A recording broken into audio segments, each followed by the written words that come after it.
pretending like it's not connected. It went to device not connected. Now we're not muted.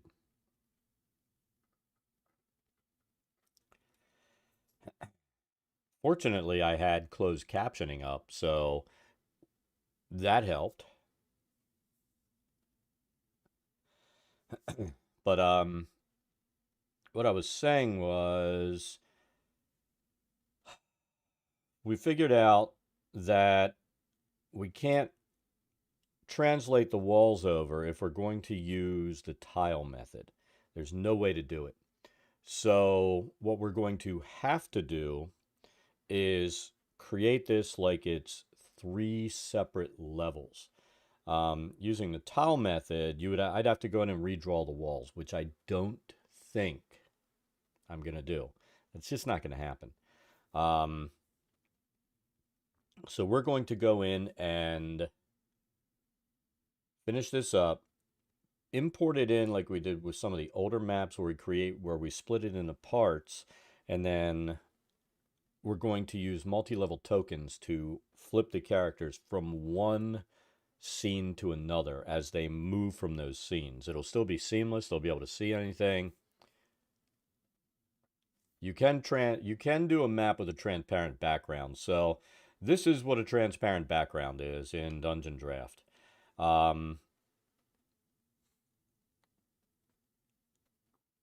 But you also have to turn off grids and everything else to make it work. So, but this is a transparent map right here. Terrain brush off. So if we add, let's look at all our levels. That's a transparent background. And then the bottom, I mean, what you technically could do would be do the bottom map and then the top two. And that would give you your tiles. So I did see the wall tool, but it still requires me to go in and redraw the walls. And, you know, I am diametrically opposed to duplicating work after I've built this. So what I would rather do is just go ahead and export this as 3 separate maps and allow multi-level tokens to do its work between those scenes. And that does work. So it's just going to be a matter of having those scenes prepared, having the teleportation like this. Let's face it, these are our 2 teleportation points, the stairs and the stairs descending down. So I'm going to put the terrain brush back on. So the stairs going down, they're going to go to this level. And that gets them there. The other stairs will go to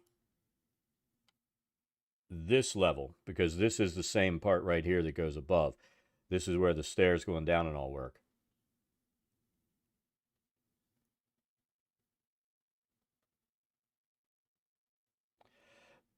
I'm not that worried about it. I mean, if I'm going to show you my assets, and let me put this back.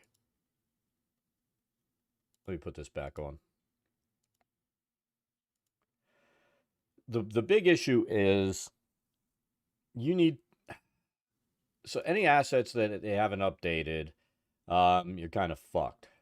And you lose assets when you get the new asset packs. But if you look, sometimes I'll have stuff where it's like 1.3, 1.4. Like this artificial terrains, some of these are duplicates. That's why I end up over here on like the pattern shape tool, having duplicates on those patterns. Like right here, we have these floor patterns. You go down. Let's see, what are duplicated here? Yeah, the floor patterns are duplicated. They're on there twice because I have basically 2 of the same assets. So I keep the old asset packs. I pay the price and having more assets sitting in there, but I don't lose some of the older assets. And that's kind of almost always been one of the problems with their asset pack updates.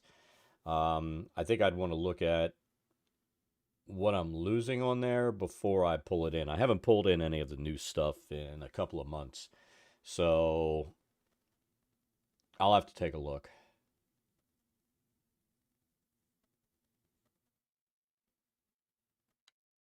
But that's what my thinking is with this. And what I may do is do two versions. One that'll be tiles, um, which I will save this map as three separate copies. And I'll name one bottom, middle, top. And I'll erase the two zones, these two levels that we created in here, and create those just as tiles. The bottom one, you're fine having the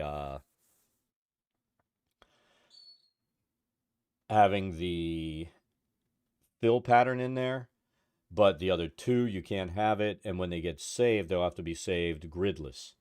Um, I mean, essentially, you're going to be pulling in a JPEG, and then you're going to have to redraw the walls.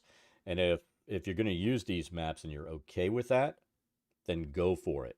But you know how much I despise redundancy when it comes to doing work over again. You know, it's not even redundancy. I don't like duplicating my work. So I'm going to do it on my game so that it's three separate scenes and they teleport between those scenes. That will save me time. Um, and let's face it, as a DM, one of the more important things you can do is save yourself some time. Um,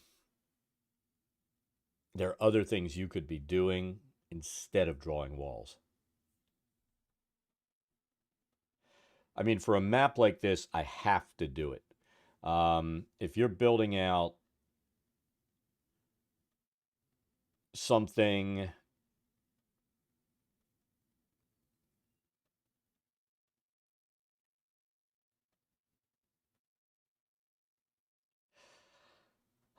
yeah, it's just going to be labor intensive. So, I mean, my thing would be just try not to set it up so that they have the option to shoot out of a second floor window. You know what I mean? Don't create that. Don't do it. I mean, let's be honest. I'm at the point where I call myself a lazy DM, right? And that's because I don't want to leave the house to go play. You know, the fact that there are virtual tabletops now, I can get online and play with people from anywhere in the world. I don't have to go to a comic book store and sit around. I mean, there's some people that I don't ever want to see again. I'm going to be blunt here. People I don't ever want to see or smell again. And that was the disgusting part of that crap at the store. Just, oh my God. Some of the people that would come in that they haven't bathed in like 6 months and, they smell like ass and they're sitting 30 feet away and you're still smelling it and wanting to vomit.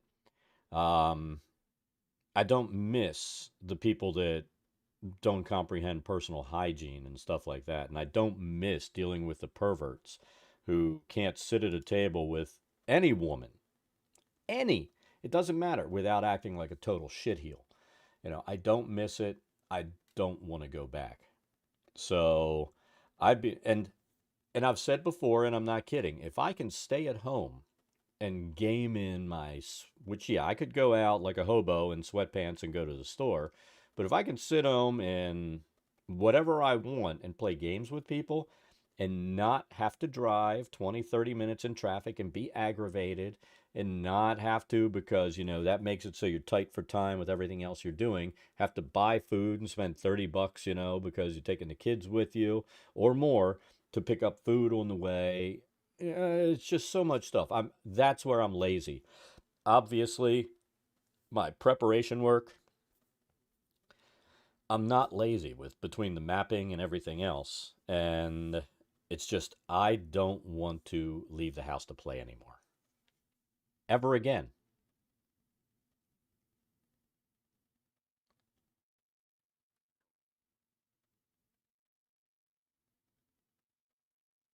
Yeah, it is a bad idea. I wouldn't even do that. I'd let them do it. Um, I'd figure out how far they're going, right? And if that distance they would reach terminal velocity, and then you roll. So I might, because it's an incline, I might do I might do 50% of the drop.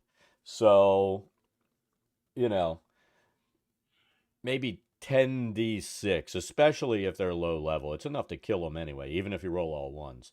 But I'd probably do it and divide it by 50 just to be nice.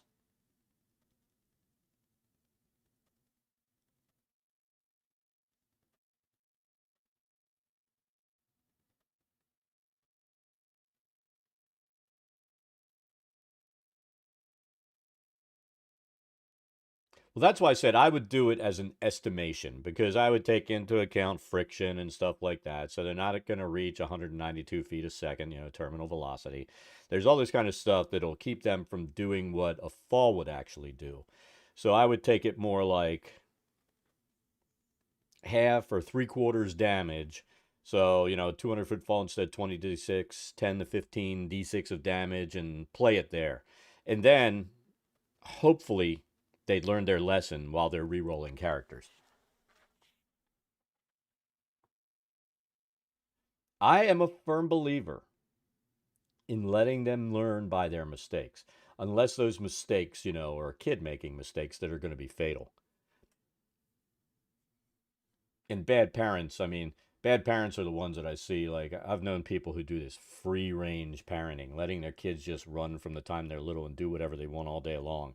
One of those idiots around here had a 5 year old that they didn't know where they were, and they were found an hour later drowned in a fucking pond in the community. So, not in this community, one just north of us. And that's just bad parenting. You have a 5 year old fucking child, you watch that motherfucker. You don't let them run and do whatever they want because some scumbag will grab them, they drown in a pond, they get run over by a car. I mean, little kids are fucking stupid and they're trusting. So, you got to do what's right as a parent. And, I feel bad for the kid, not so much for the parents because they were fucking idiots.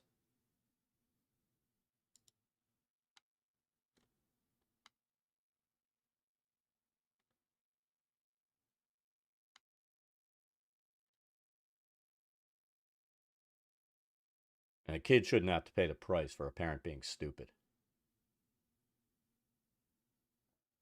All right, so let's test something. I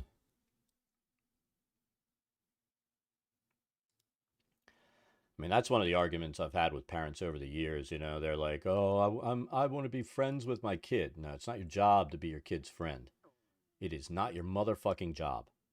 It's your job to raise your kids so that they grow up a functioning human being. They're not an asshole and they're not stupid and lack common sense.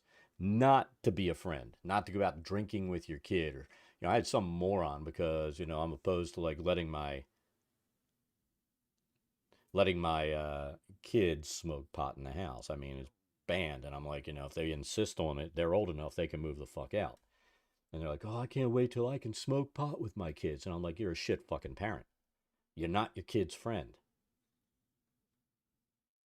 There's time to be friends after they're fully grown and they become a responsible adult. My dad and I were fishing buddies and stuff like that. We go camping after I was a full grown adult and stuff like that and on my own. And but before that, he was teaching me to be a responsible human being.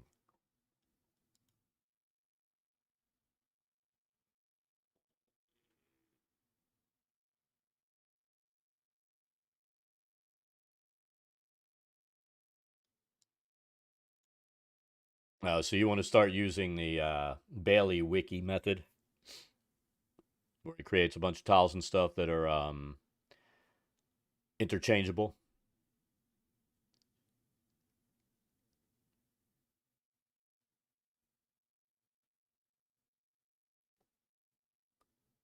So I kind of enjoy starting with every map from scratch and figuring out what I want to do. Now, there's some things that I'll probably...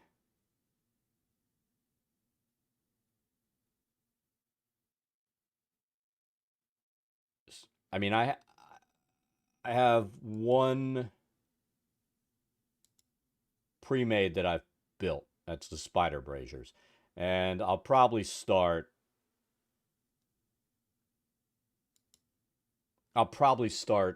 doing more pre-builts with things that I use a lot, or doing things where I alter something to make it look slightly different and save those in case I want to use those again. But I really like starting from scratch. That's just me. It does create more work, I admit it. But I like doing it.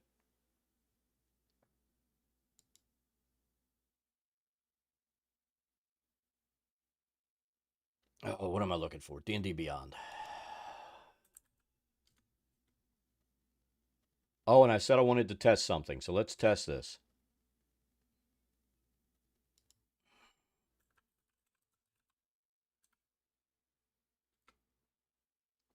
Let me do it so it doesn't create an echo. I want to see if this works. So we set up channel points theoretically for YouTube.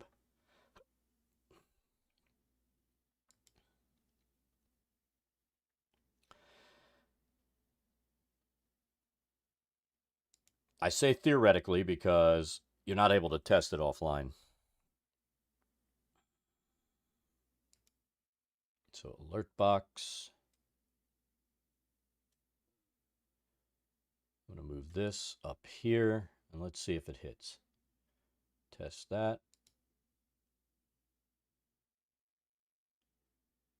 I'm not seeing it.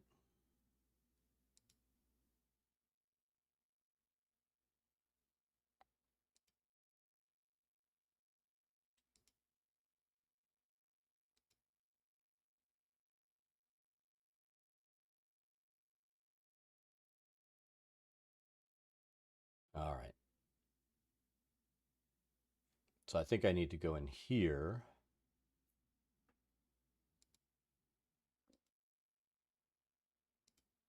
First, let's see if this works here.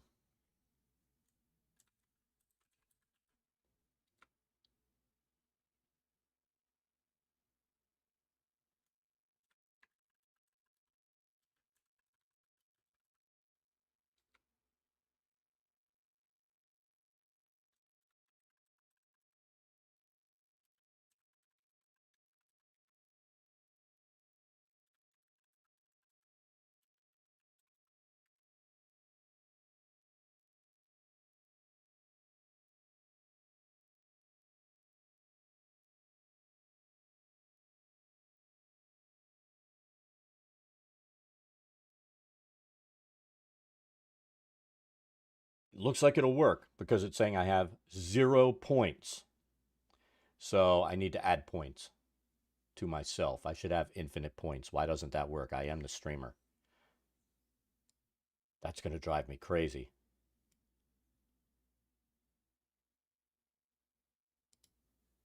All right, so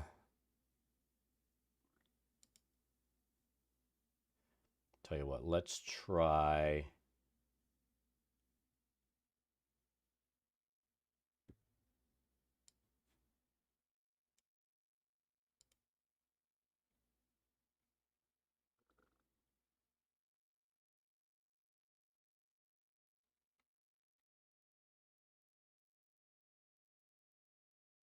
So it'll be this. Let's I need this on another screen. Let's go in here and let's see if this works. Because if this works,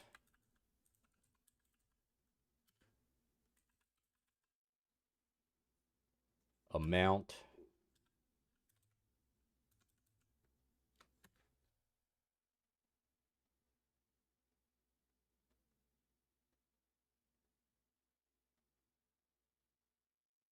What do you mean you can't find RPG Dad? Really?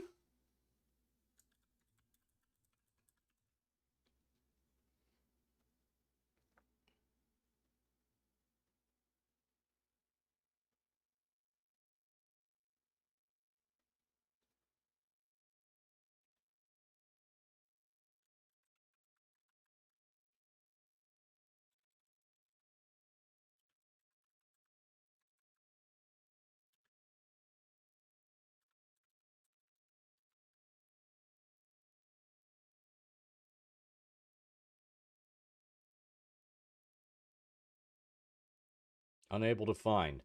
Well, that is fucked.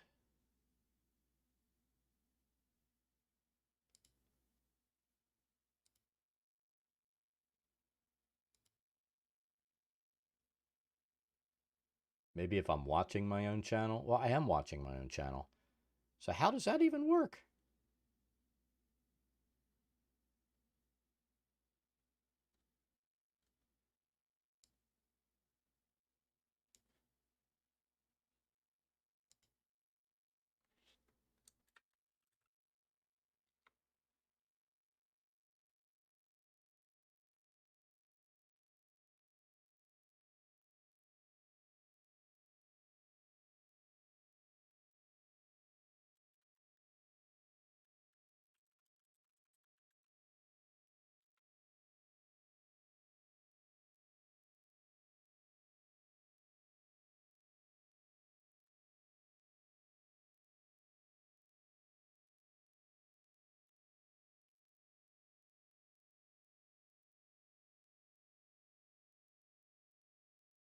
No, because I was in the wrong thing. Let's try it over here.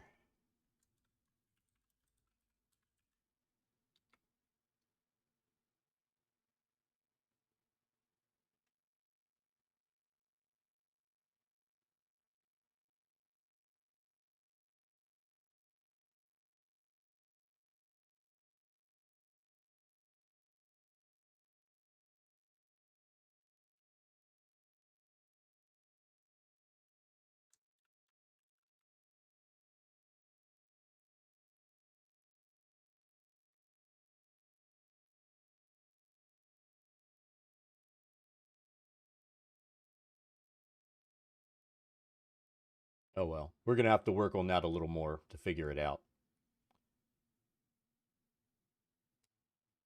We know it's actually working inside there at least.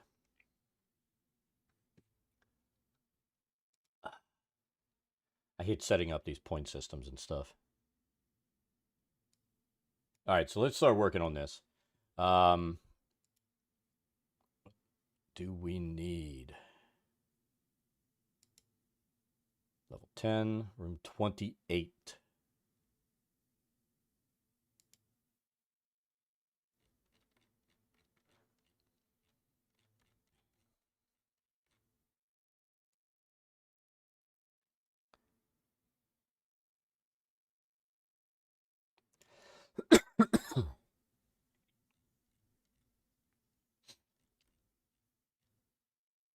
Twenty-eight A. 2 dozen wooden cots in rows. Resting in 6 of them are wounded drow. So we need to find a cot.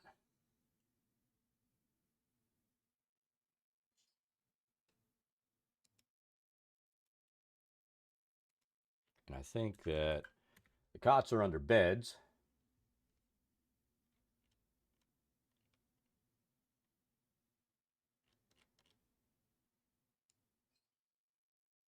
Or under camping.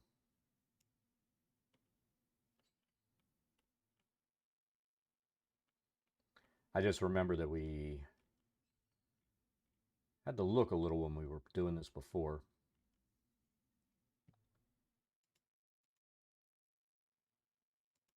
Camping, and come on, show me the cot.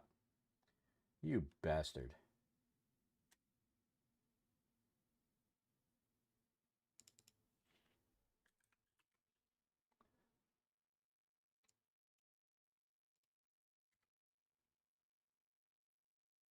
Cot is a cow.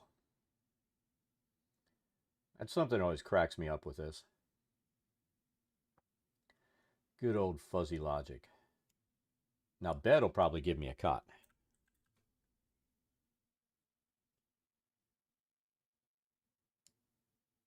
Either that or I didn't pull the assets in that have that.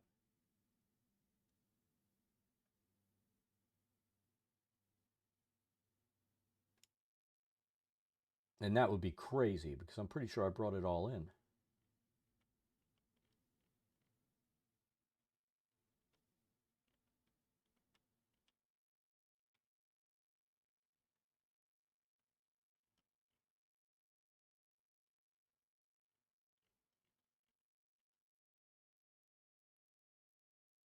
I thought for sure it was going to be in here.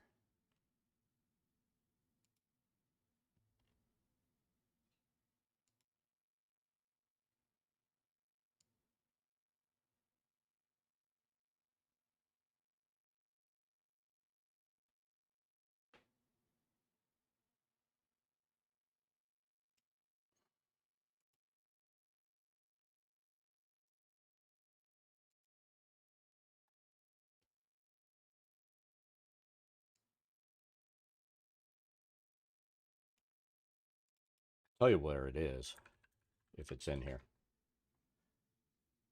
Because we did color them.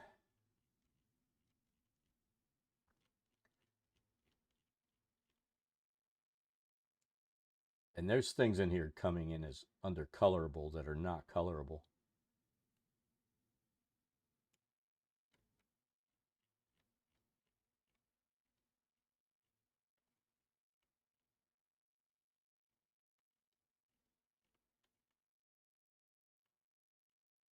We'll find it.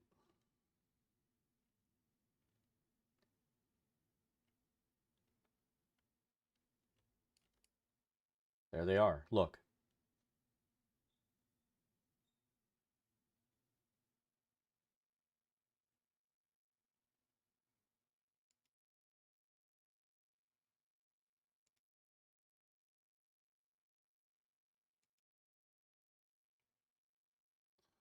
Definitely need to take that down to 0.5. And it said 2 dozen, so let's take a look. 1. We need space on these.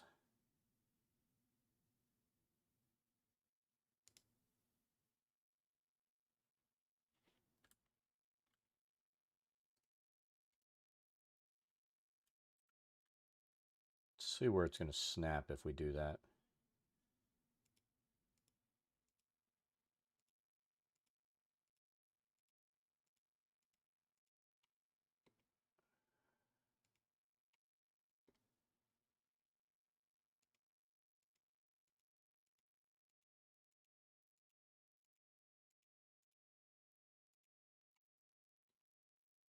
So that's 22. It's not 2 dozen.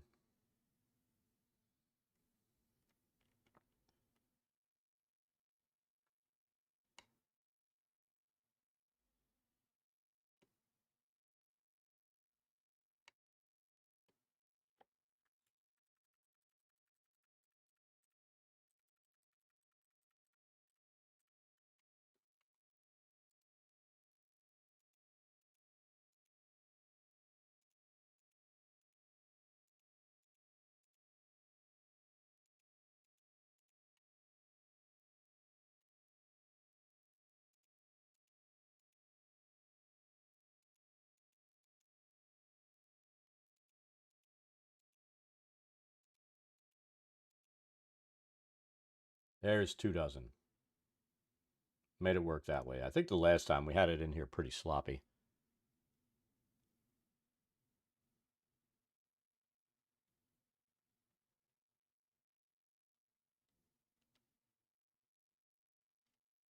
All right, so that's all that's in there other than the drow who are attending the wounded.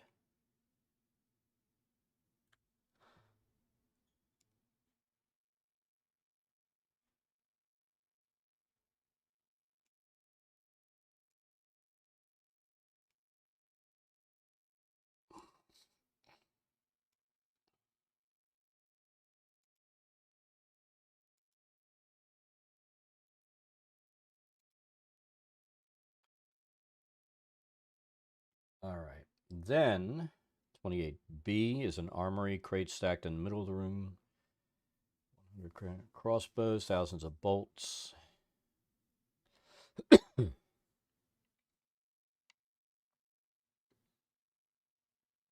So we need some crates.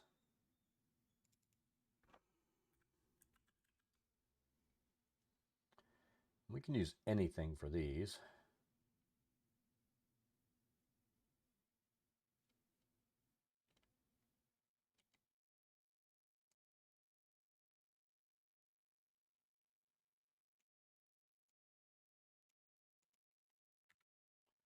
Let's eliminate some of the non-crate items.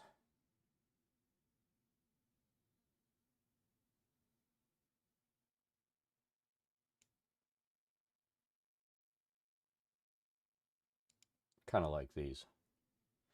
So how many? Crates stacked in the middle of the room. We're going to turn off snap.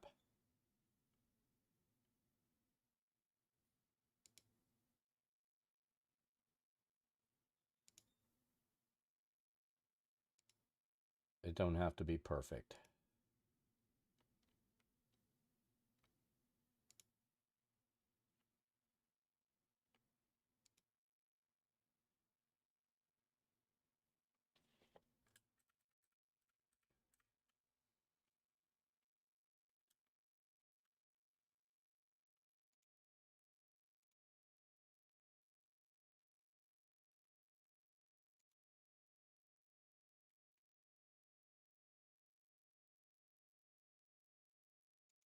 What is going on with these?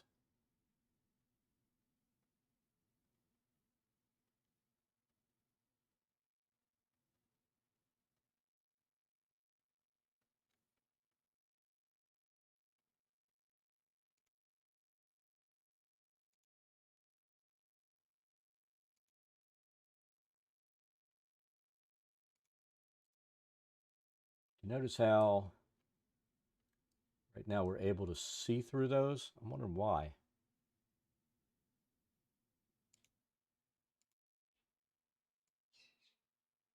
See, we shouldn't see those crates underneath. I mean, not through them like that.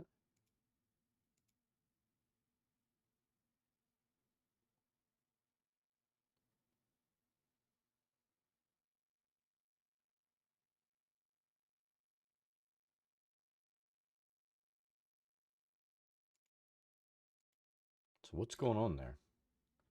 It doesn't seem right. Oh, we have this on, that's why.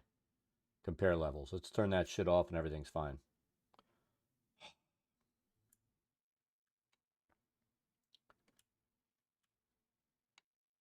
All right, so there's our crates.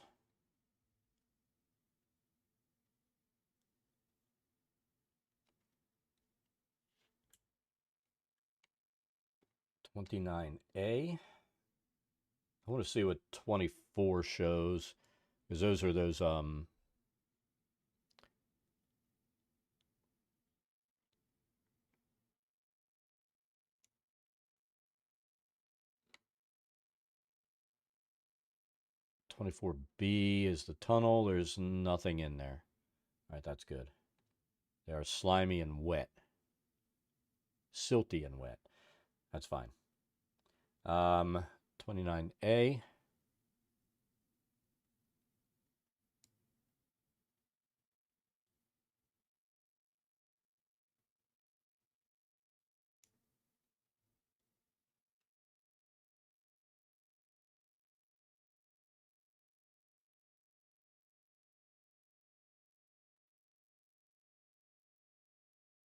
Broken statuary littered this.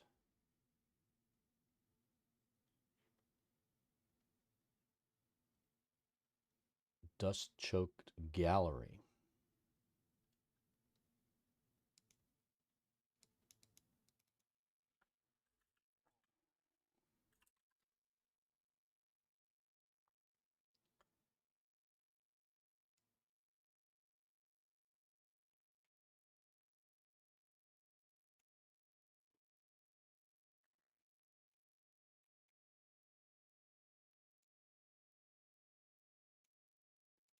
Let's look for broken.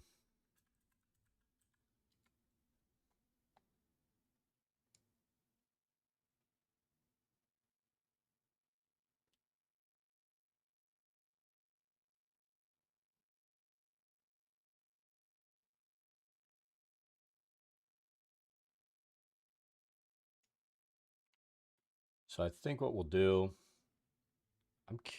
what did I do the last time?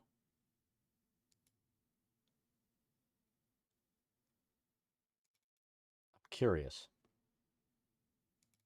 Let's look at our big ass map.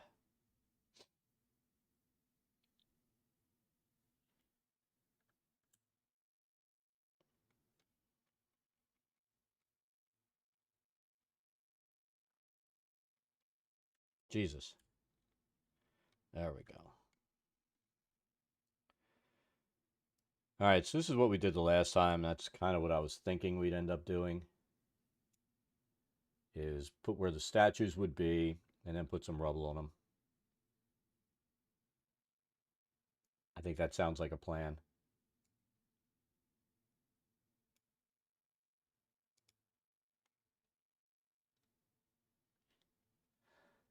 All right, so let's put our statue bases. Like we always do.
That looks better.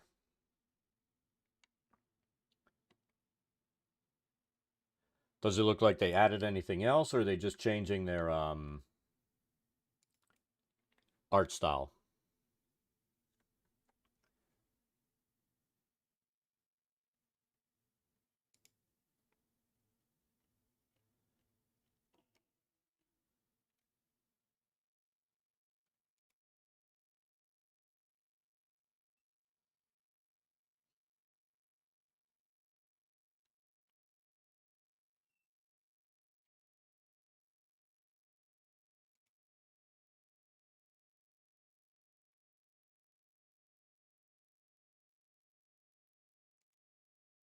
So I think this is what we're going to do.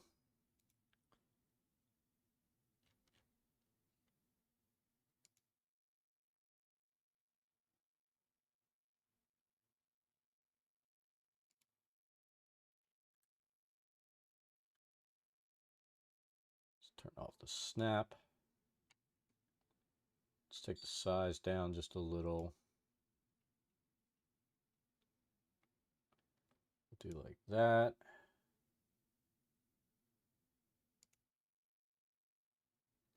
We're going to put some random pieces in here.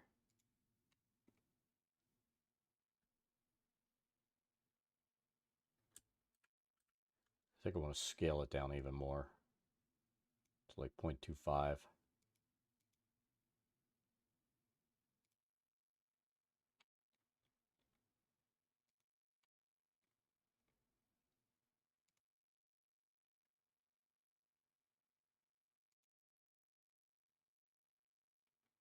And we're going to end up throwing some rock on top of this stuff.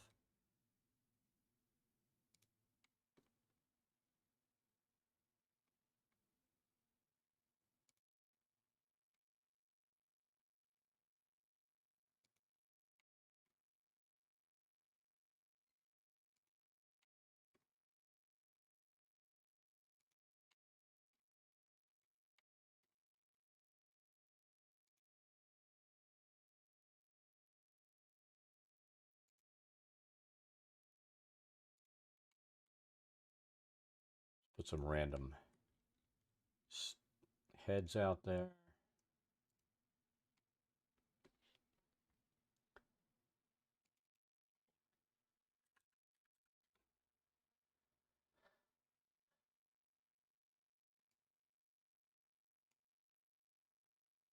Like I said, we'll have to go in and take a look.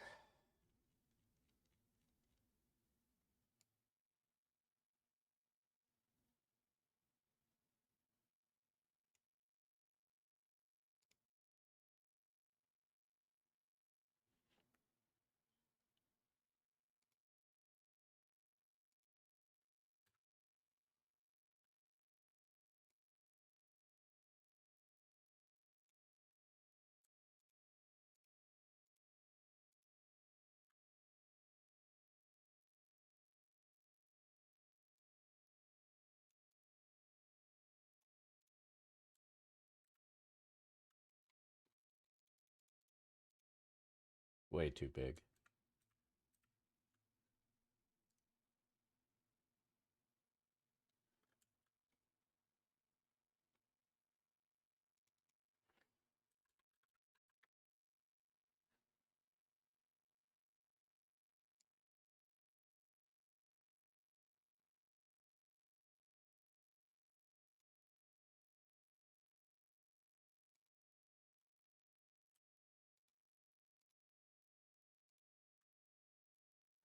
We need to take this down severely. Take that down to like 0.1. Take this down to what, like maybe that?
Make it look like somebody just smashed the shit out of the parts.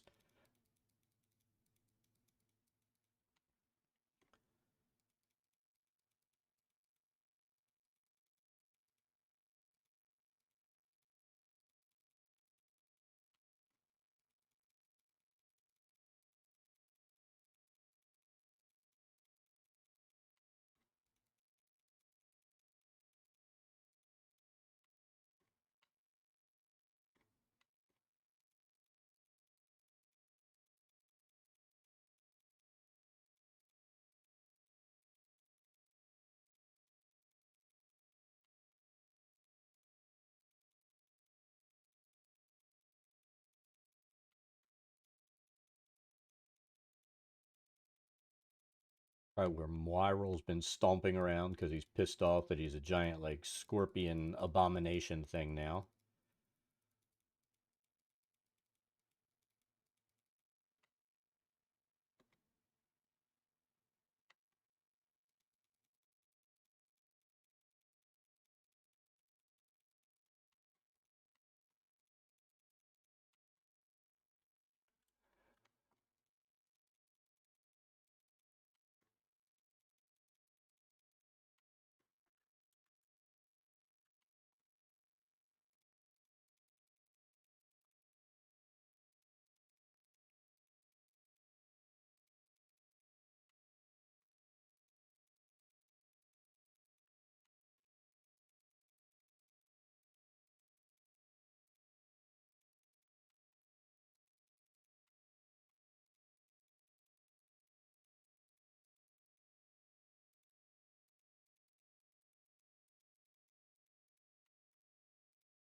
Make it look like somebody's had a total hissy fit, run around stomping and kicking stuff around in here. I think we kind of have the impression that's what happened.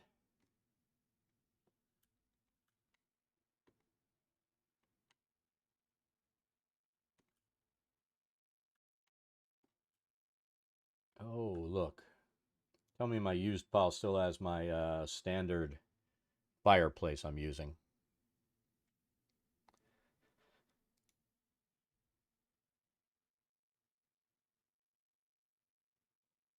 Lying on the dusty floor amid pieces of broken furniture are 3 dead drow, their bodies shriveled. There's a fireplace.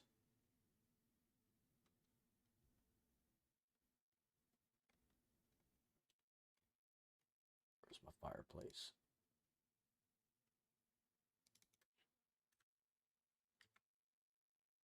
Oop.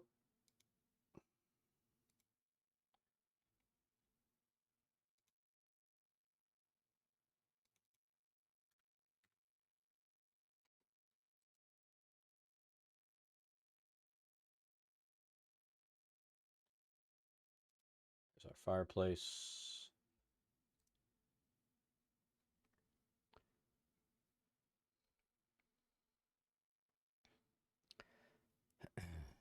So we need some broken furniture.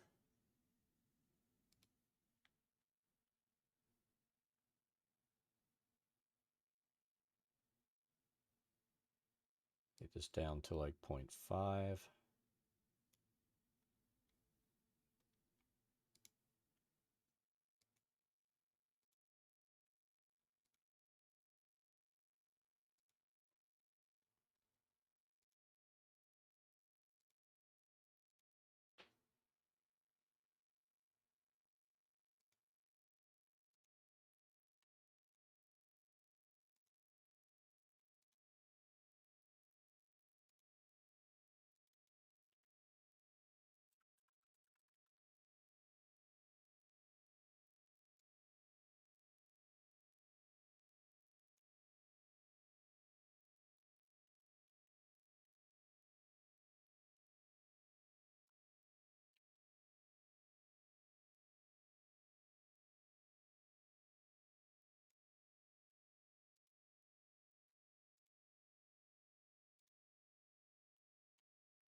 Stick a random keg in there.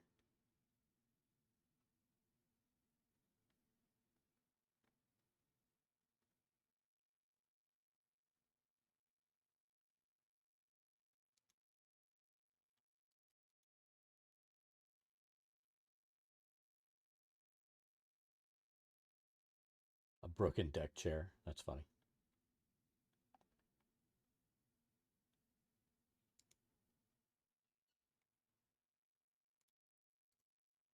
Now we need some bodies. How many? 3 dead drow.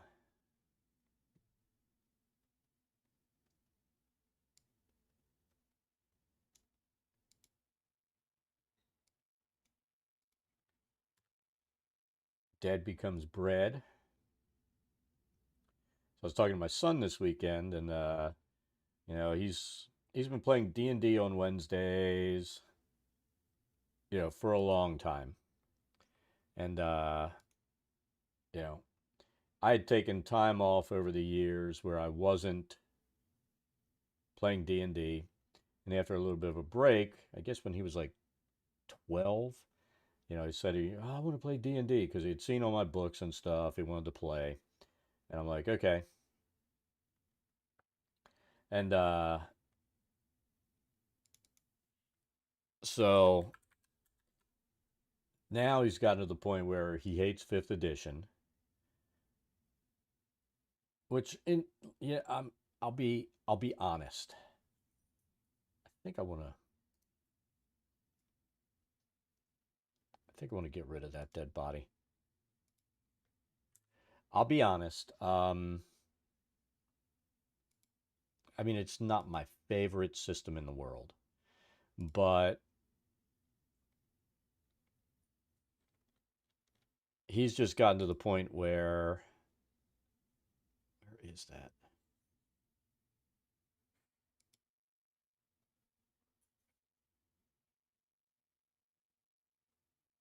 No, you know what he's doing? He's going back to Pathfinder 1.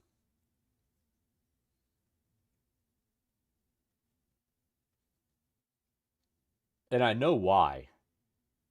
He's one of those power builders who can't live without power building.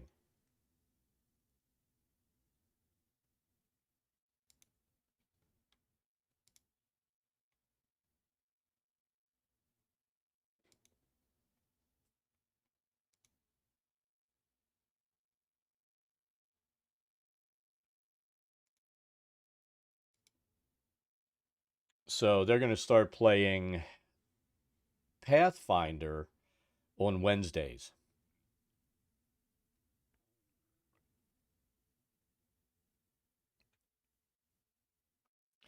Oh, he wants to build like a fucking necromancer with a string of 20 fucking undead behind him. That's what he wants.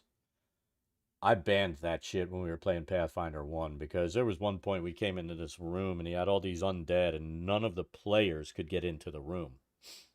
And I'm like, that's it. You can only have 3 undead on the table at any time. He got mad, but what can he say? I was the GM. But when nobody can get in and actually play because of his stupid shit, how fun is that for everybody sitting at the table? It's not.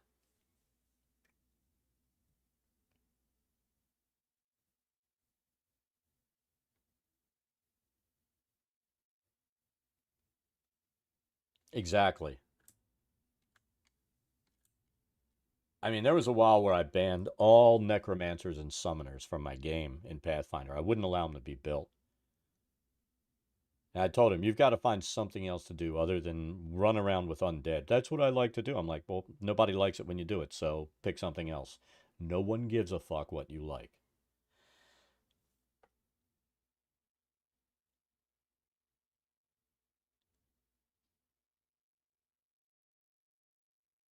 Yeah, that's when you just I place limitations and he's like, "Well, the game says I can do this." I'm like, "Well, the game master says you can't.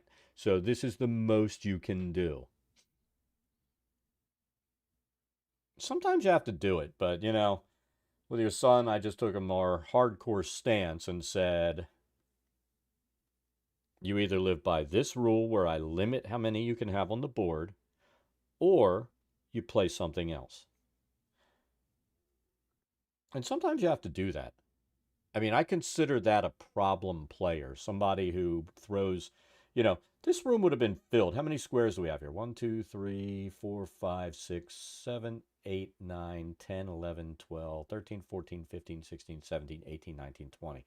I mean, that's literally his fucking row of skeletons right there. And there were like 5 creatures. Nobody could ever get into the room. And it was just a 5-foot, like, mini hallway going into this room, and nobody could do anything. And I hate that shit.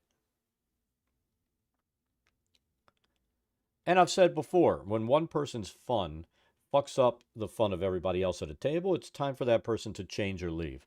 And I simply forced the change.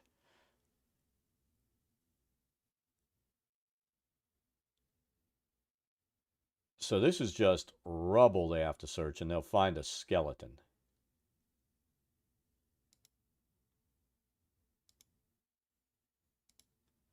Let's make the rubble a little bigger here, a little more dense since they have to search. See, I never got into the whole summoner necromancer thing. I just find it an annoying build. I feel like if your character can't do it on his own, then, he's overcompensating for something.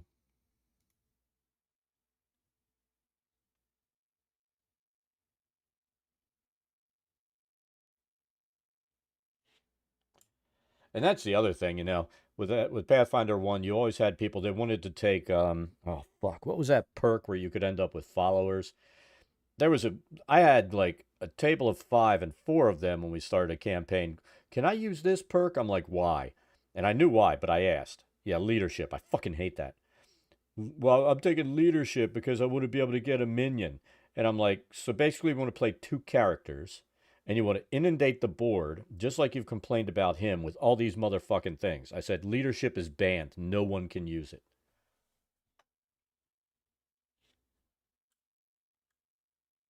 I hate that perk. Feat, whatever you want to call it.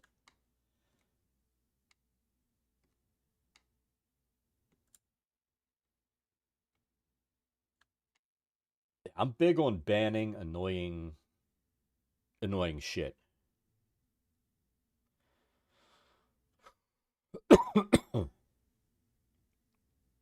40-foot tall Zerkwood mushrooms.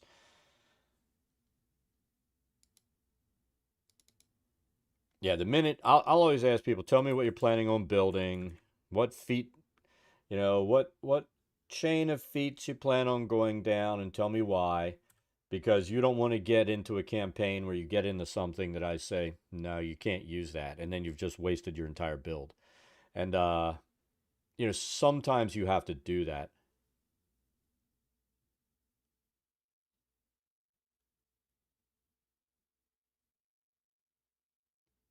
Just got sick of 3x Pathfinder 1 bullshit over time. DM'd it for years upon years, and just I hate that it fell apart after level 8.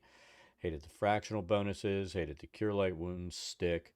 I hated the fact that you literally could not design encounters at players at dramatically different levels of optimization. I hated the grapple rules. I hated the feat taxes, trap options, the cheese builds. The cheese builds are the things I hate the most, but there's so much there. I hated that you had to run the third party to rebalance things and how much you had to patch. Don't get me wrong. Fond memories of playing the game. I built my experience as a DM in those systems. But looking back, it's really apparent how much time and effort I was spending fighting the system. Yeah, that system was one you had to fight as a DM all the time. And I've said before, I readily admit I was one of those players who would power build like a motherfucker. And when we got to the end of a campaign and I one-shotted the big bad, I mean, there was not the DM could have done something, but really there was nothing you could do to take care of it. And everybody was like annoyed. You could tell. I never power built again. But I hate these systems that are built around power building. I hate it. And generally, the players who are all into power building are the most annoying players you can play with anyway. I always I got to the point where I'd rather have what's the way how do I want to put it? I'd rather have a character concept that takes into account his psyche and everything else, and not just how much nuclear damage can I do in a single round while having no skill sets anywhere else. And I fucking hate that shit.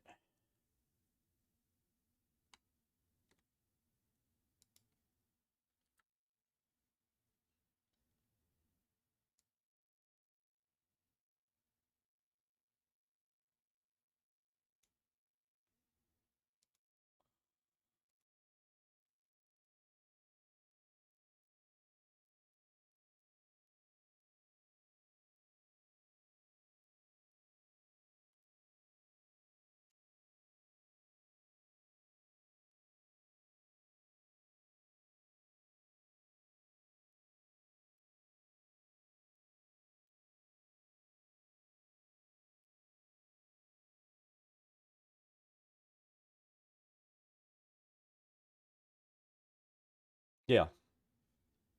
See, I haven't sat down and read the Pathfinder 2 rules. I mean, I've talked about one of the blowups we had at a table where we had, as a DM, I had just banned power building. I'm like, if you're going on the web and pulling down a web build, which most of the people, my son is one of the ones who does the math crunching. He's a math major and all that kind of shit. And he's like me. I would do the number crunching. But these people, you always get these assholes. They go online and they look for a net build that's just a nuke. And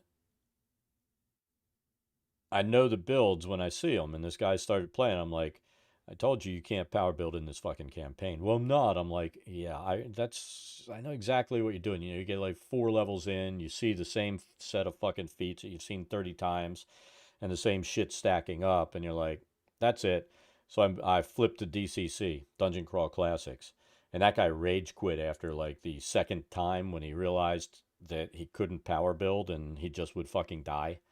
And that was one of the things I love, the first encounter you have in Dungeon Crawl Classics, where you take 4 characters in with you and they're all probably going to die, and anyone that survives is probably the least well statted sheet that you have in your hand. It's just luck. And that's how I weed out power builders. I'll jump to DCC if they're playing in the group, and they quit. Everybody else has a blast, and the assholes leave. Ding dong, the witch is dead.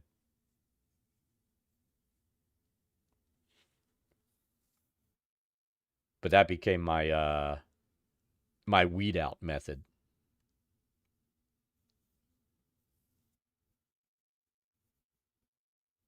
Exactly.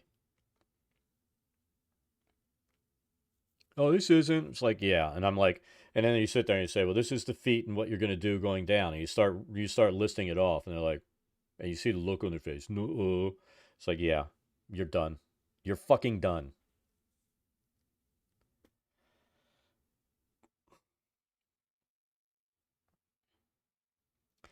Oh man, where is that? Everspring, I think, is water stuff. Yeah, it is.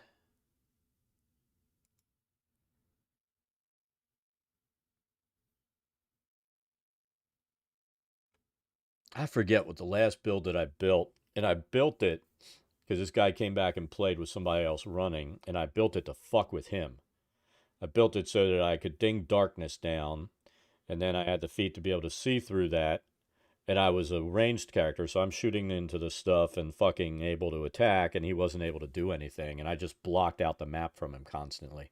I was the annoying build. Everybody else was annoyed, but they were laughing because they knew I was fucking with this one guy.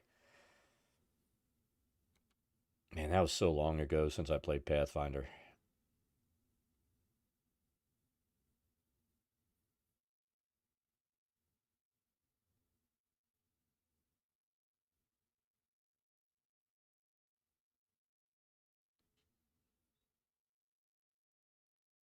Gnome only weapon.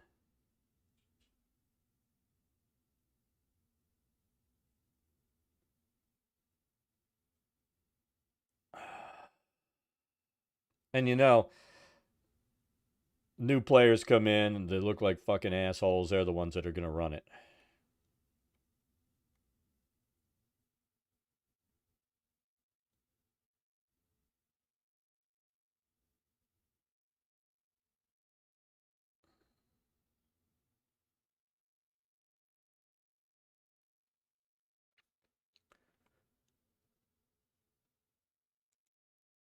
Nature, that's not it.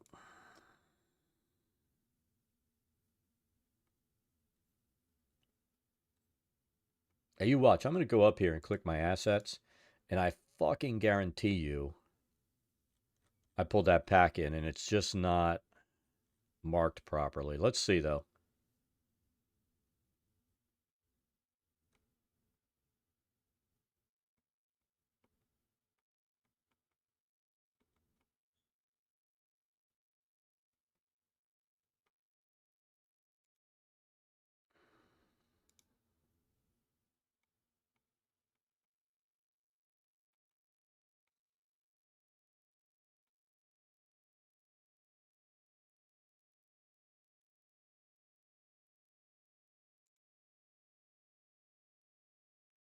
I think I'm going to bring this in too.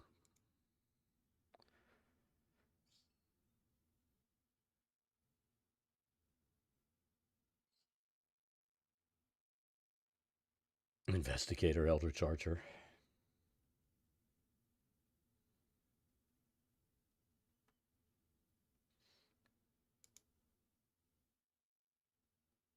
I'm not sure that I need this, but I'm going to bring that in.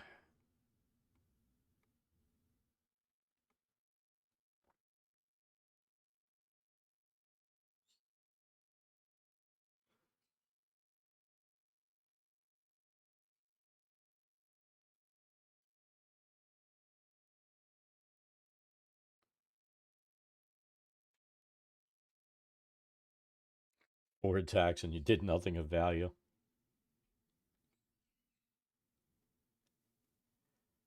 So I think it's getting to the point I'm going to have to take a 10-minute break and drop my daughter off. Where the hell is this asset pack?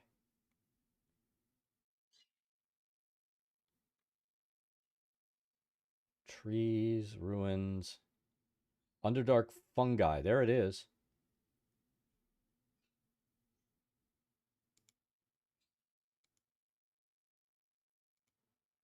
So we brought it in. I guess I just need to look under fungi.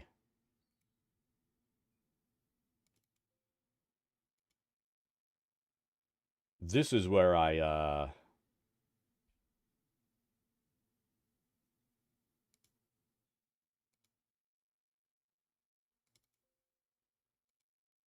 end up taking a lot of time is building out these fungi places. So, I know we were excited, Tal, about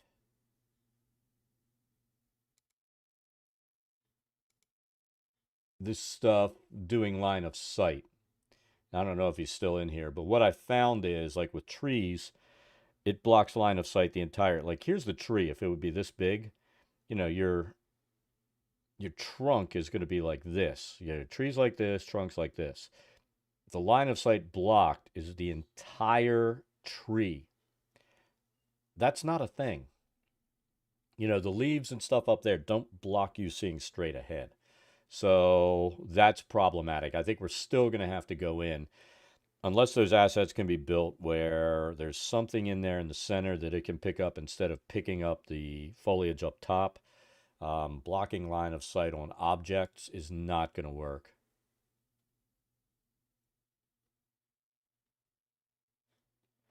What I could do. So, I'm just going to straight up say it'll be annoying as fuck.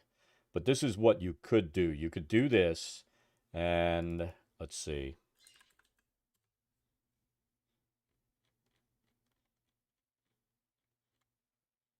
Let's do exact.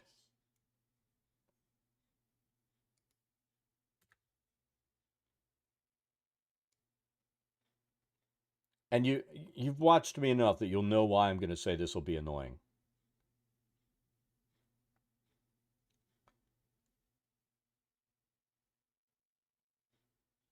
Oh, come on. Where are they? Let's do it there. What I'm looking for are the trunks.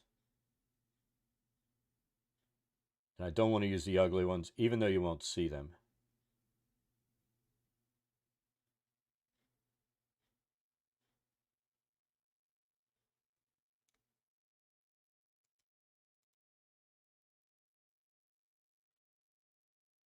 Maybe wilderness.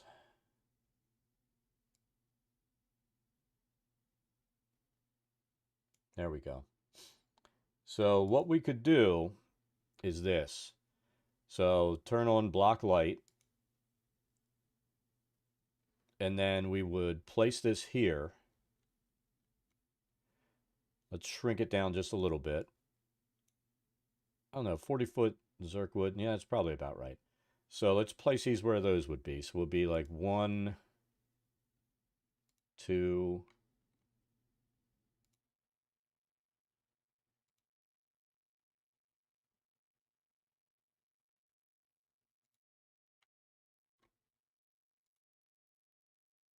And I don't want too many. So all those will block light. Then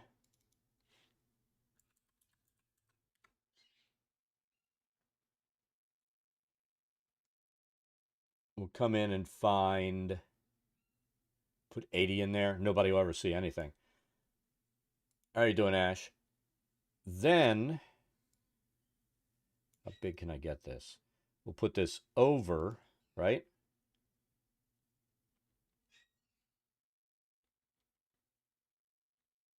Is that as big as we can get it? Might be. put it over, we'll turn off block light, and what will happen, instead of this entire width, which would be stupid, being what blocks,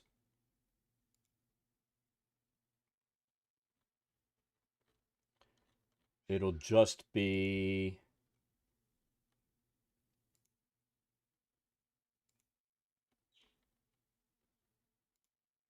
those parts underneath.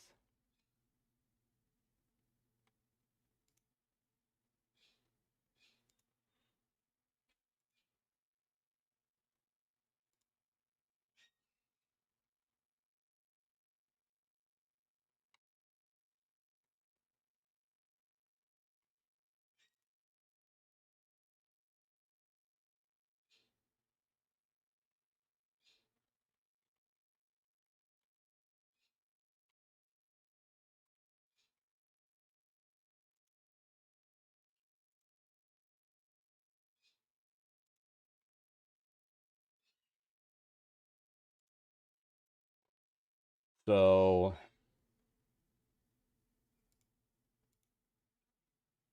see in there, you can see it'll actually just block where that trunk is, which makes more sense. Where if it was that entire mushroom, that would be really stupid. Yeah. Okay. All right. I'll be back in 10. I'm going to go drop my daughter off.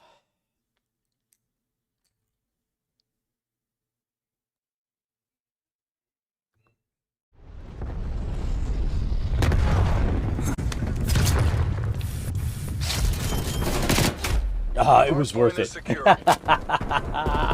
It was so fucking worth it. Here, let's try it. I like that. Oh, shit.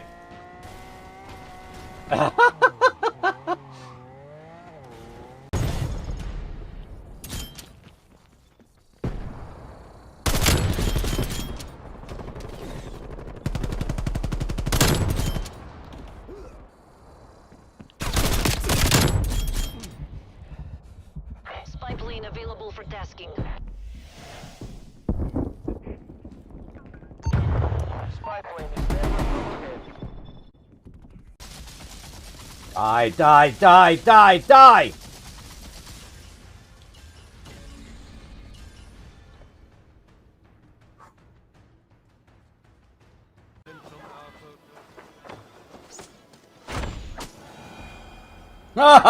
We got it to work that time. I knew we could do that, catch an arrow and shoot it back. But that was the first.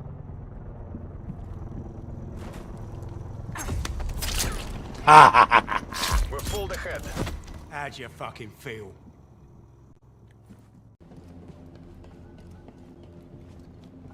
Yoda made it look easy because Yoda's a dick.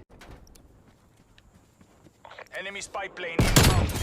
Ah, his head was just popping up. Room in here with the computer and everything running, it's always warm. The wife's like, I want to go in the warm room. I'm like, no, you can't come into the warm room.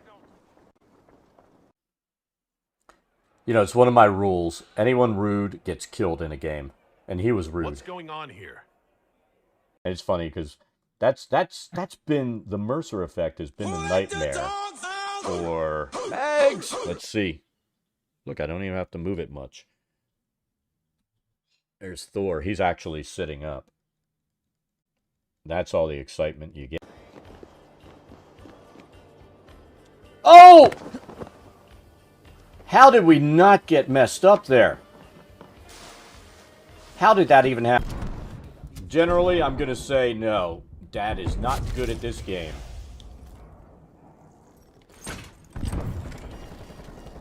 But I still play it. Enemies destroyed. Napalm strike awaiting orders.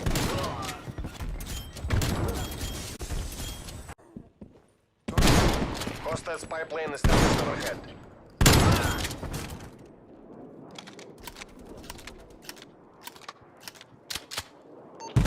Spy plane commencing surveillance operation.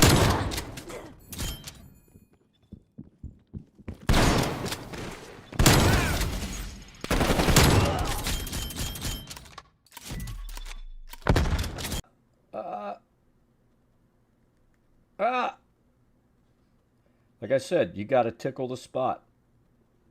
It's like finding the map's G-spot. God damn it. Oh, fuck! Ah, yeah, we need to separate.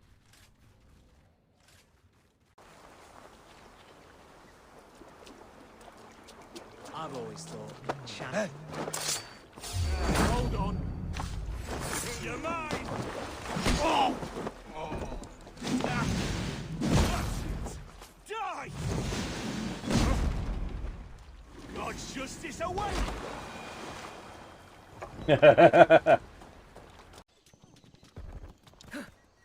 Enemy counter spy plane inbound. Oh my god, we're both reloading!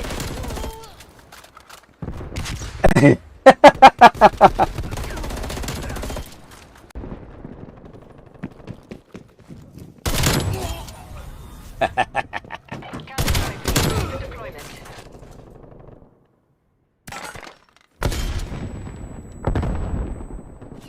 They're pissed right now. Counter-spy plane is...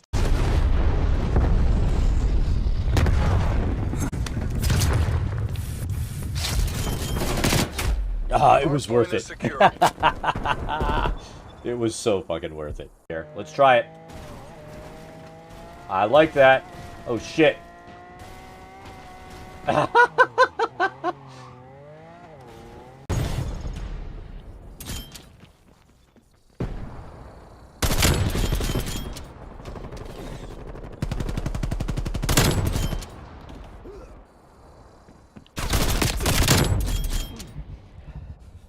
Spy plane available for tasking.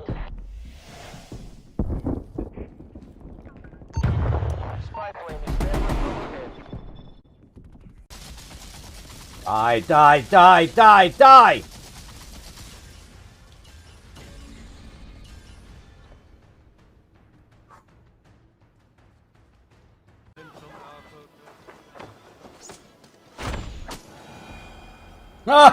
We got it to work that time.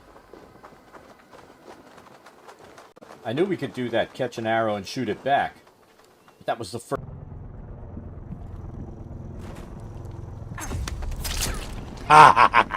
We're pulled ahead. How'd you fucking feel?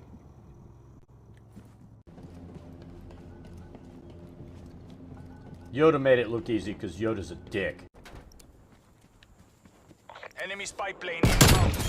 Ah, his head was just popping up. Room in here with the computer and everything running, it's always warm. The wife's like, I want to go in the warm room. I'm like, no, you can't come into the warm room. You know, it's one of my rules. Anyone rude gets killed in a game. And he was rude. What's going on here? And it's funny because that's been the Mercer effect has been a nightmare for eggs. Let's see. Look, I don't even have to move it much. There's Thor. He's actually sitting up. That's all the excitement you get. Oh! How did we not get messed up there? How did that even happen? Generally, I'm going to say no. Dad is not good at this game.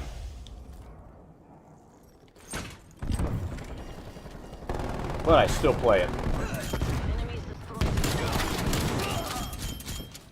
Napalm strike awaiting orders.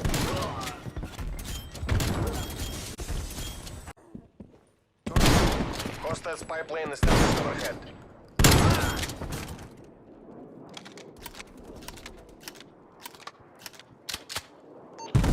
Spy plane commencing surveillance operation.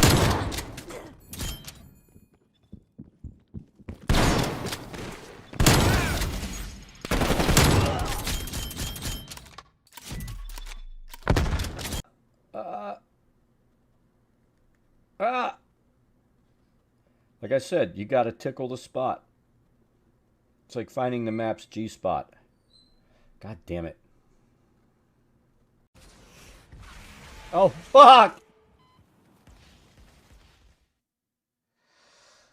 Ah, yeah, we need to separate.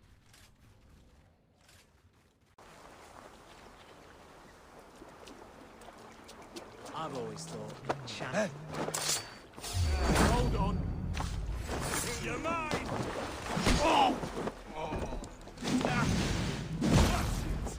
Die! God's justice away!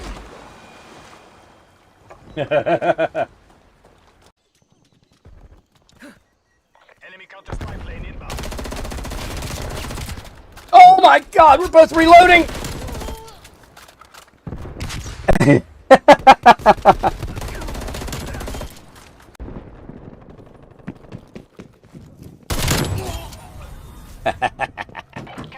for deployment.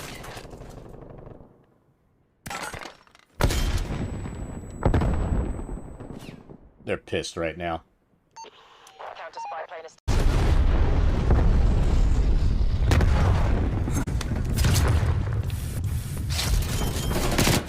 Ah, it was worth Hardpoint is it. secure. It was so fucking worth it. Here, let's try it. I like that. Oh shit.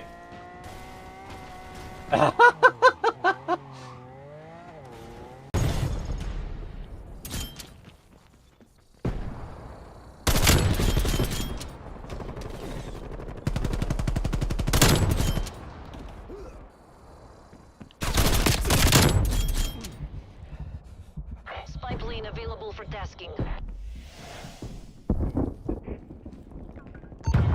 Spy plane is standing overhead.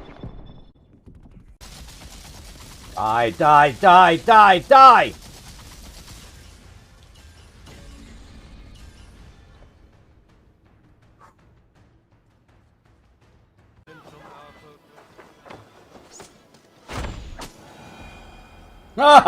We got it to work that time.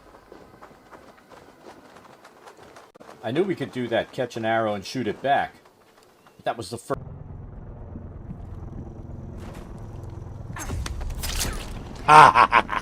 We're full ahead. How'd you fucking feel?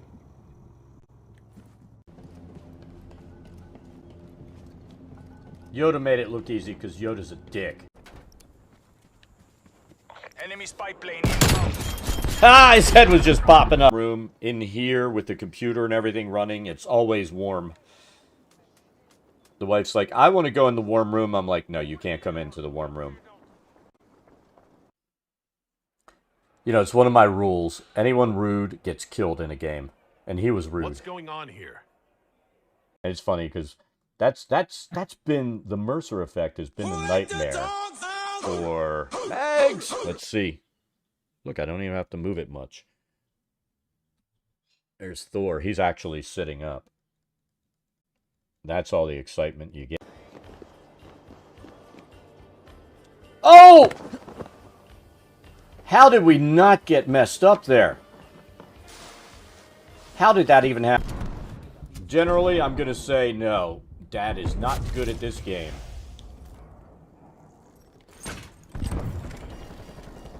But I still play it. Enemies destroyed.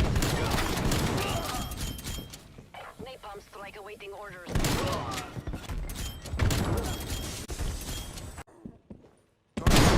Hostile spy plane is standing overhead.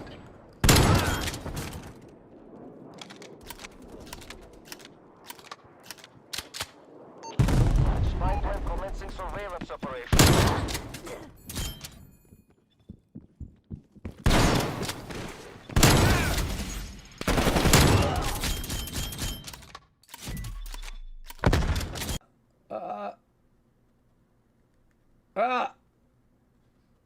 Like I said, you gotta tickle the spot. It's like finding the map's G-spot. God damn it. Oh, fuck! Yeah, we need to separate.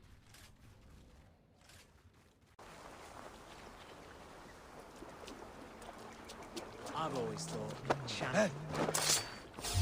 Hold on. You're mine. Oh! Ah. Bastards. Die! God's justice away!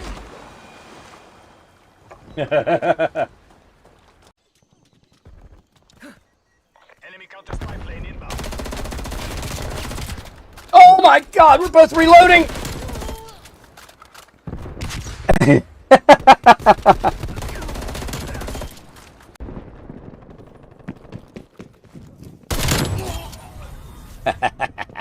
Counter-strike deployment.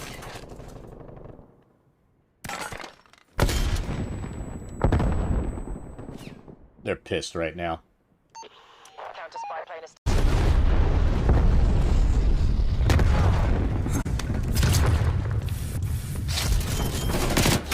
Ah, it was worth Hardpoint is it. secure.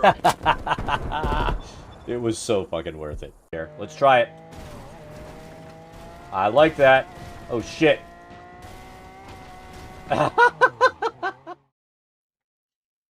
Alright, we're back.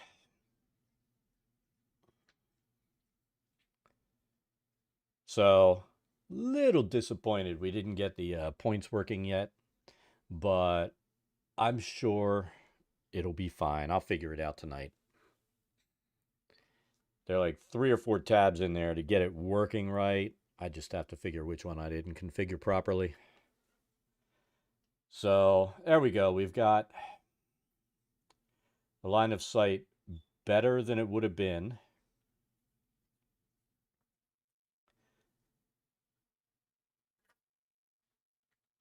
But that'll take care of it.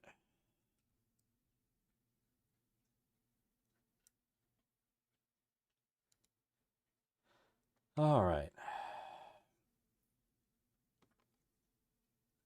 So let's go ahead and start placing our fungi. So what we're going to do is we're going to create some narrow trails between these. We use the scatter tool. I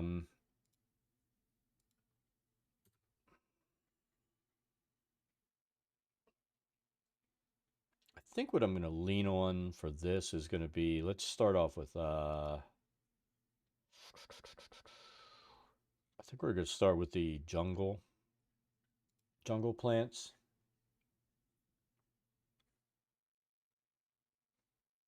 And we'll lay some, those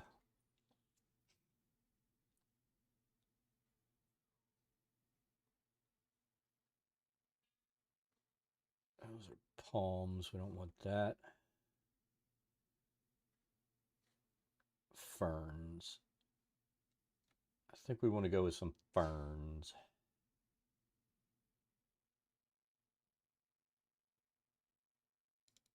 Let's try this. Oh, I hate when it goes plate instead of plant. Now it's going to planks.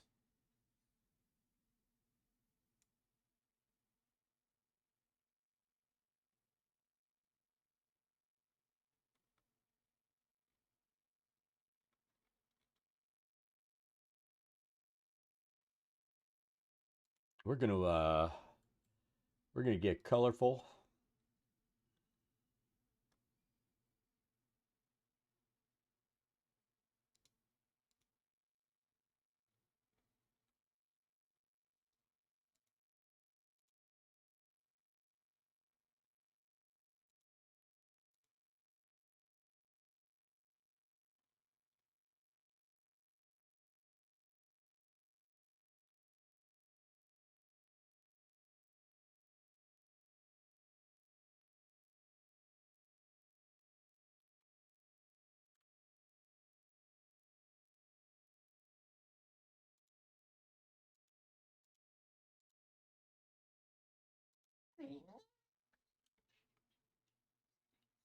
Oh, that's why.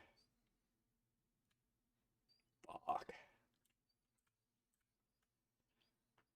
No, you're stuck. You're in here with Dad. Oh, quit being a whiny boy.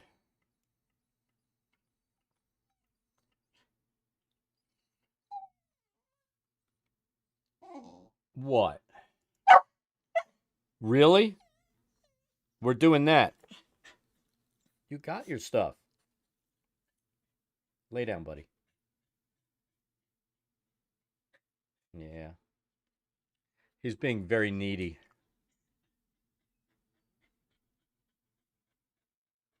You want to go out and hang out with Mom? All right, get down. Enough!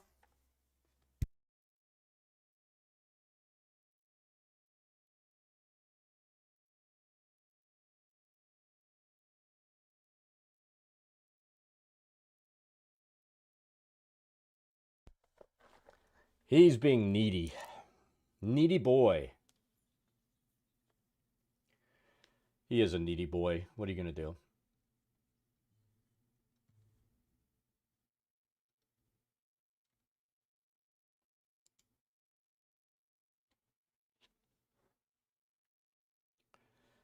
All right, so let's set this up again.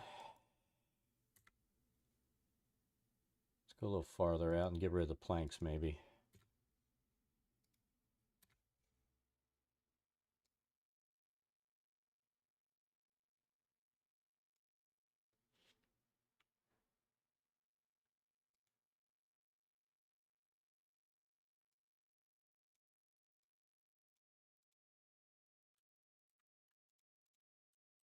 That'll work.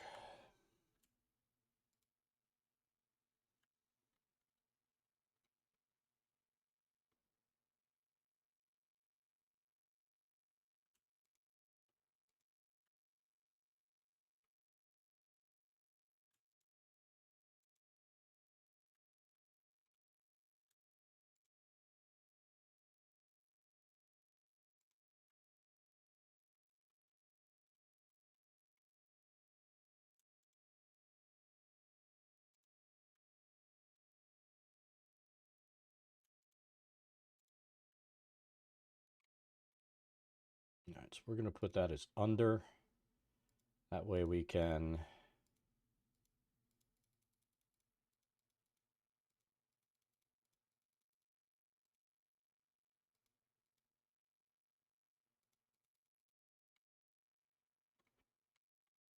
so we said we wanted this to create like a path. We'll put some other stuff in here. We'll allow that to path over there.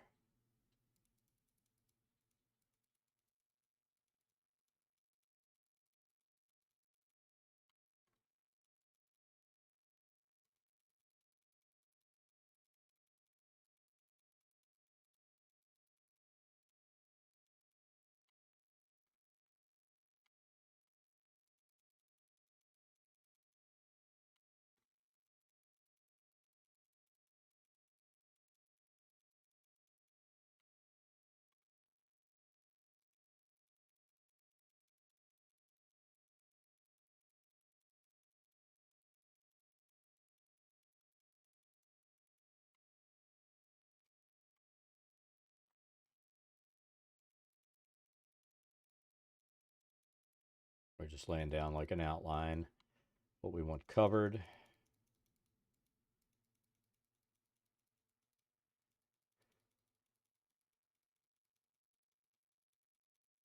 We'll end up throwing some fungi and stuff on top of this, but this is like our, it doesn't have to be absolutely full because of our plan of how we're going to make this look.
Like I said before, it's kind of a shame that like the water movement stuff doesn't really translate over onto our virtual tabletop.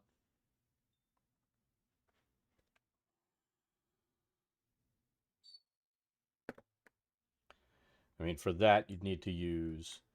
Let's face it, there are a few promising candidates out there. The Tailspire doesn't really have the moving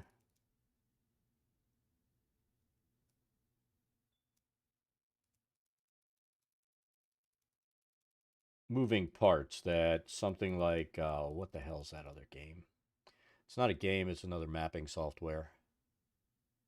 Got to pull my Steam client up to check.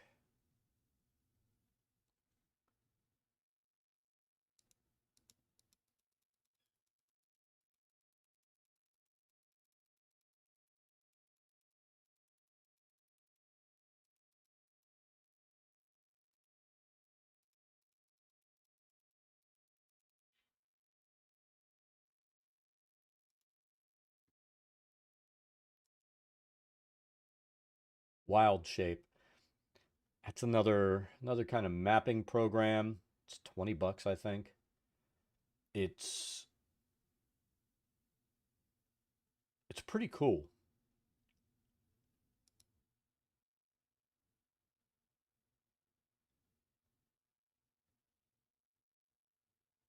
I tell you what, I'm going to pull it up.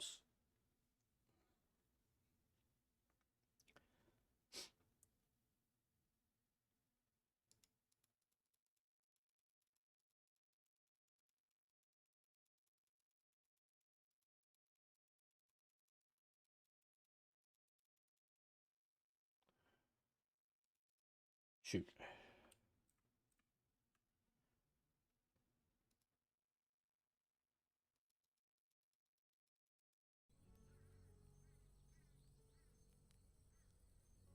So here we go. I'm going to pull it over onto this screen.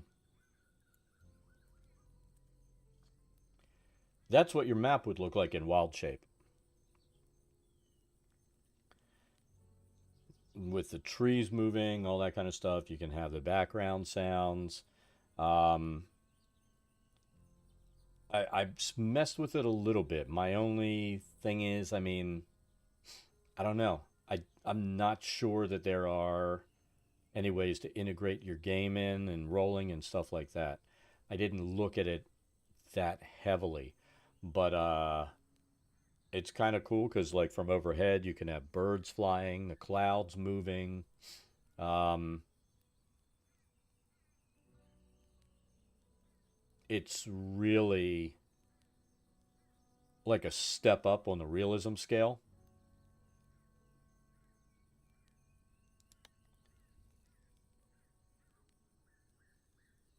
So like this was our test. I don't know if we actually did anything.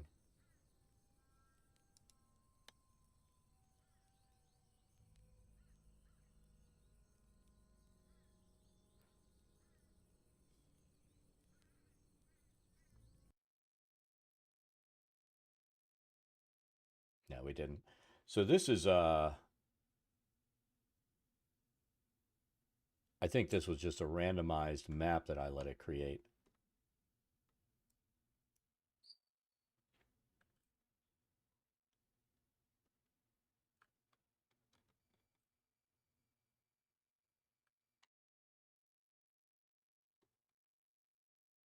But I mean your characters and all the things on there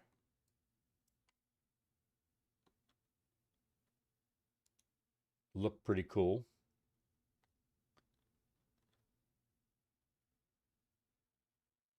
But I would have to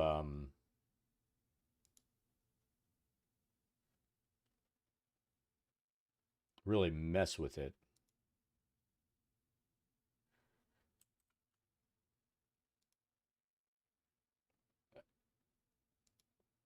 And I tell you, the hey Ash, the interface is not as friendly.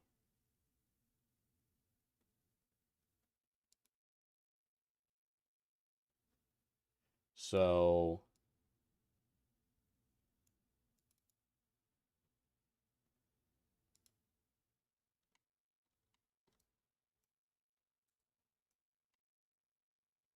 you know, it's not as friendly as what we're using in Tailspire. But for the other aspects that you can have in here, the moving wind in the trees, flowing rivers, and stuff like that, it's kind of cool.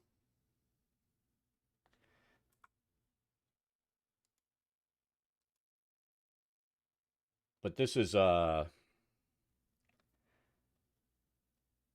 don't know.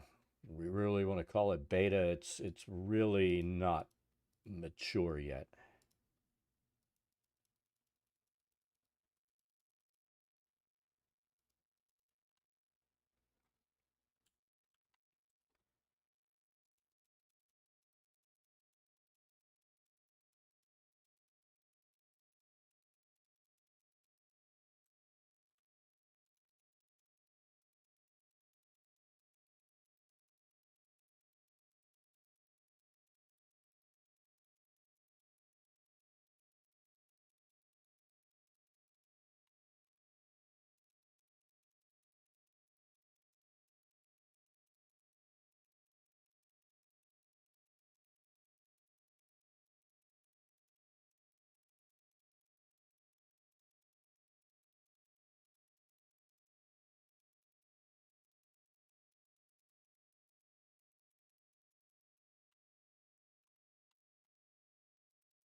So I think that's got enough pads cut.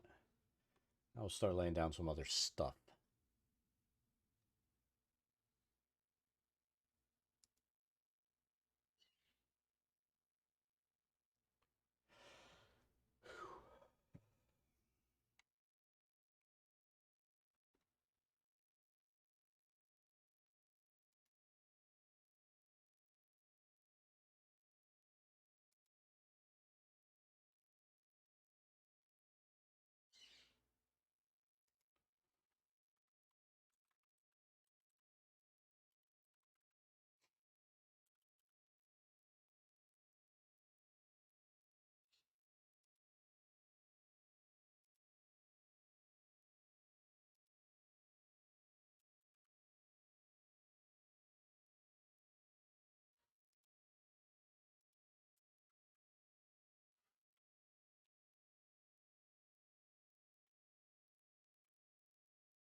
do we want to do here?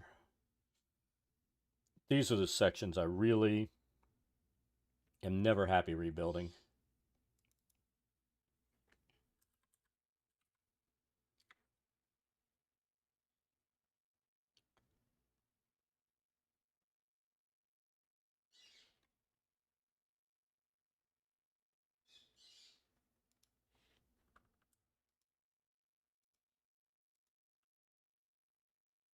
So we're going to put these as over.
Instead of multicoloring these, we're going with the option of having something consistent. We'll let the undergrowth be the multicolored stuff.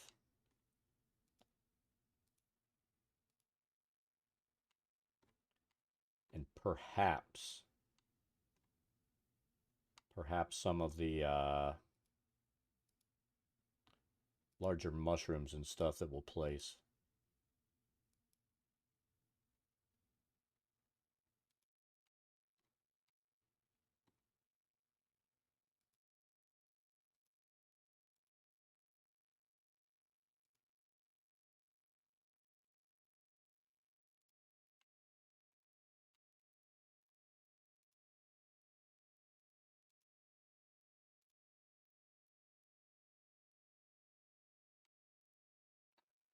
So I think we're not going to be able to place the shelf fungi until we get out of this sorting tool.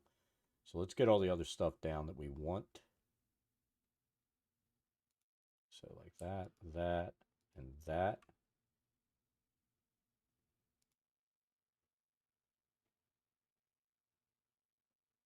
See, if we go under, that'll be problematic unless we put it like that.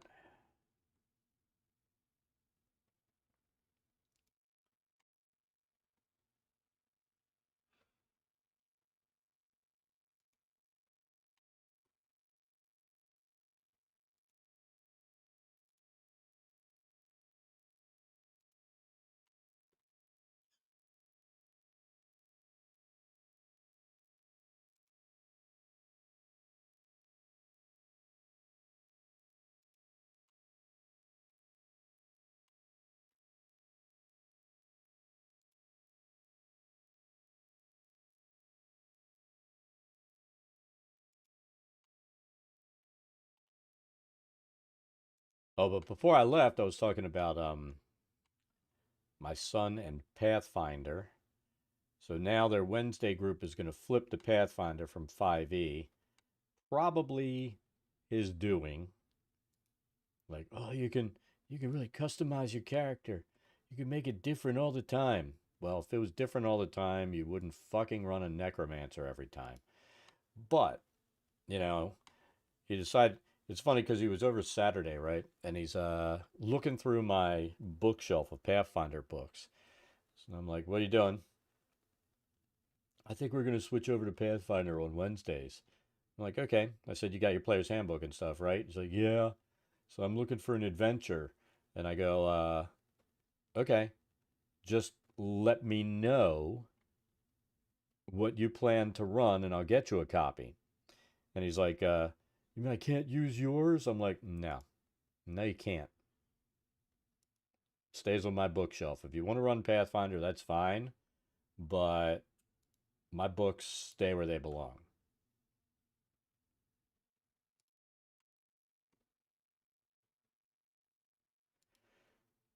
So I ended up ordering him a copy of Rise of the Rune Lords. I mean, it was a pretty fun adventure.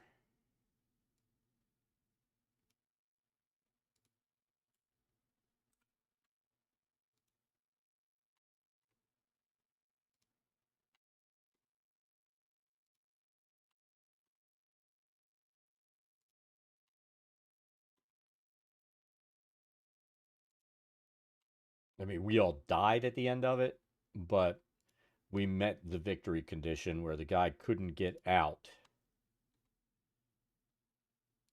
because we destroyed the thing in the middle. I saw that thing floating there and I started shooting arrows at it. I think it pissed the DM off because we were dying and I'm like, you know what? Bet that has something to do with something. I started firing on it, blew it up, and that took care of that.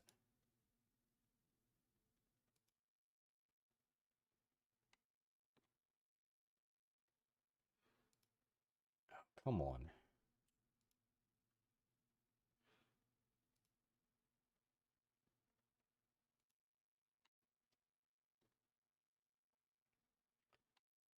And that's just it as a player. I don't really care if my character ends up dying at the end if I meet the victory condition.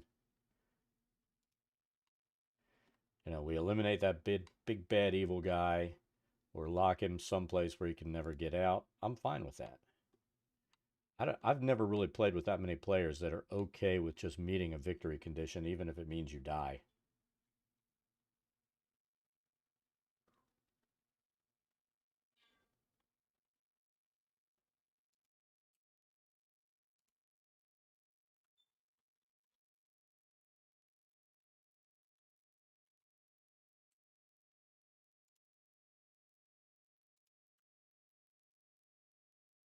But I am one of those players.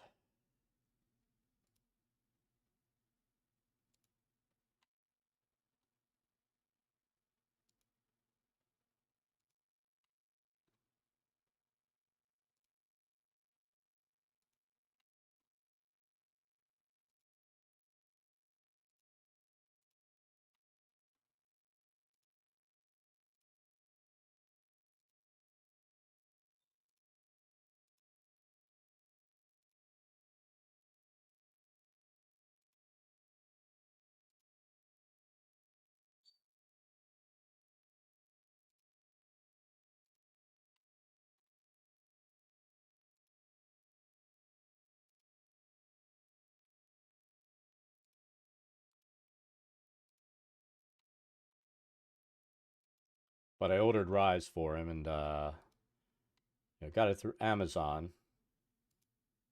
It's like 25 for the copy now. Paid a lot more than that when I got it years ago. Had it sent to him and I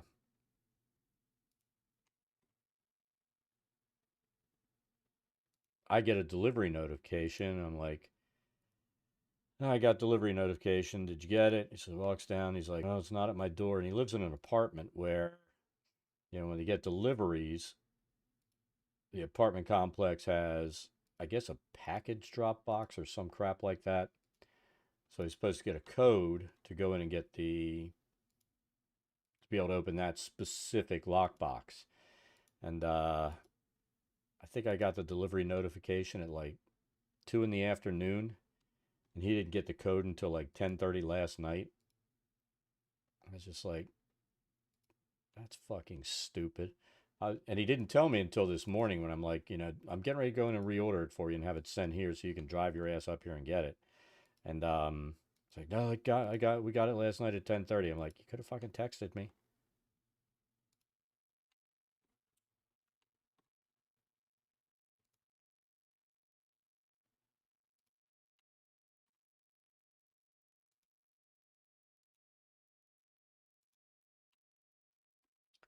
But yeah, I'm not the book loaning kind of person. I mean, I admit, I don't even, when I'm running at a table, and a lot of it when I'm running 5e, I have one of those original printing books where, the binding sucked. I didn't feel like waiting forever to get another one back from motherfucking Wizards. So, I take care of it. I had it, honestly, I had the original cover taken off and had it rebound, and I don't let anybody touch it.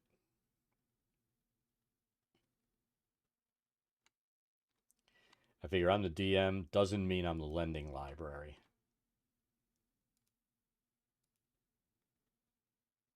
And I know there are people out there that kind of don't like that attitude. It's like, well, you're the DM, you own the books, you should let players use it. It's like, no. If you want to play, buy your own goddamn books.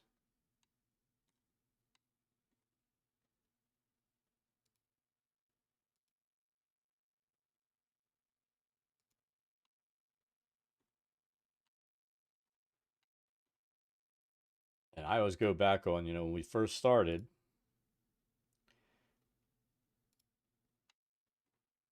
so I was like, what do I need to be able to play? Dice and a book and a piece of paper and a pencil. Done. Where do I get it? Go here. They get their shit and they played.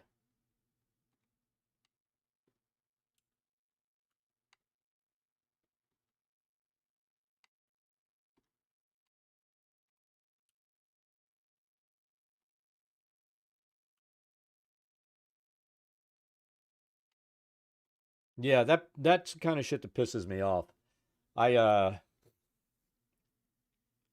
I've kicked people off of tables when they would come in and before D&D Beyond came out and you could have the books on your phone, motherfuckers would come in and I forget what was it, the Trove? And they'd be, that's that's their copy that they would have, and I'd kick them off the fucking table.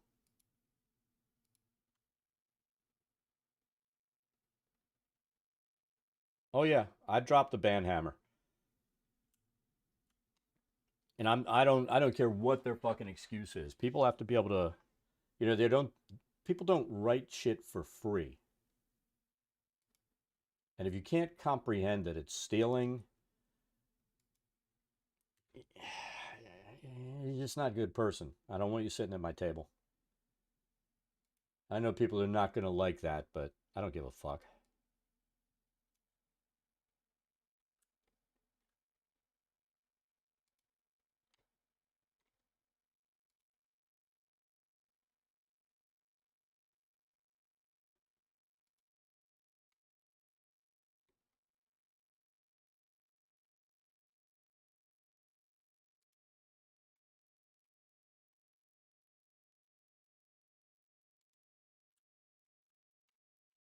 I mean, at the store that I used to run at, they used to give all of my DMs a 30% discount on books. And then they stopped doing it. So it became, it'd be books and dice, the DMs that would come in and spend every week, especially when they were coming in on like Wednesdays, then they come in on the weekend as well to run other material for them, and nobody's getting paid. That's kind of the least you can do is throw a bone to the DMs. And when they stopped doing that, I didn't bother buying the books there anymore.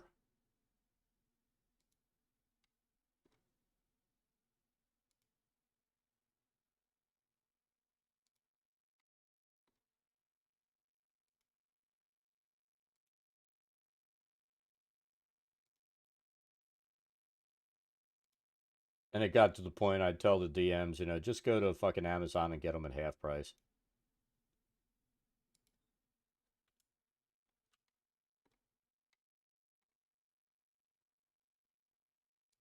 oh, you know, and they tell me, but they give us a place to play. And I finally said to them, and you know what? I've been doing this for like 10 years, and you know what I've never heard from them? You know, the people behind the counters that worked for them, you know, thanks for all your help and this kind of stuff, but the owner was a real fucking cunt.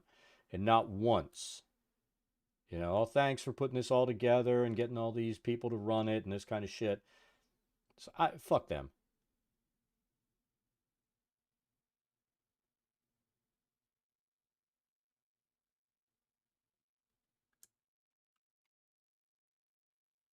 You know, once it gets to, you know, they take the discount away. They can't give you the courtesy of, you know, we appreciate you taking all this time.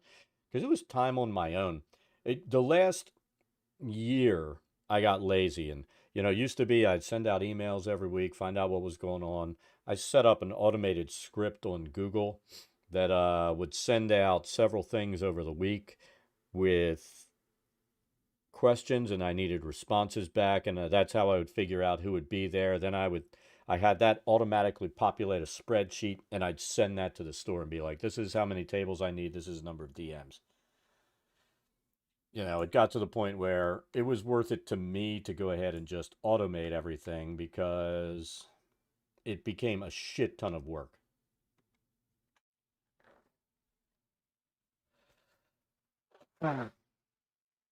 Uh,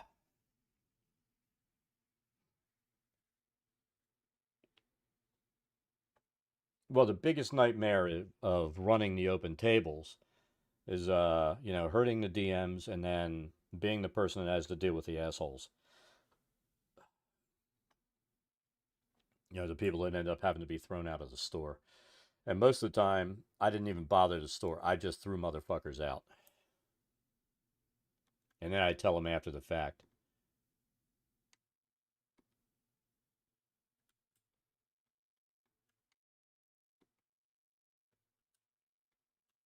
I think that is populated enough.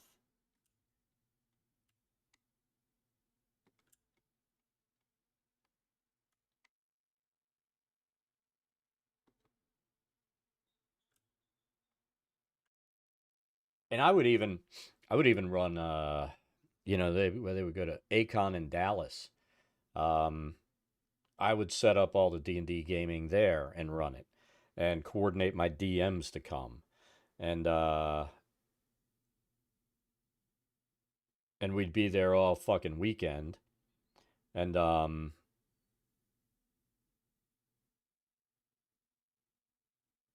you know, the guy that owned it was still fucking rude to you.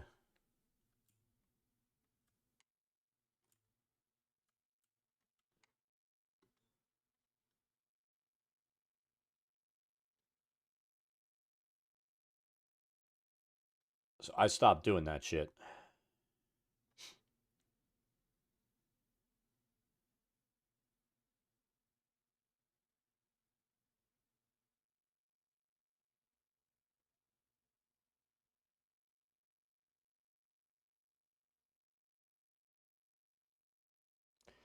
Well, this place that I used to do this at, I think they also had the largest Magic the Gathering,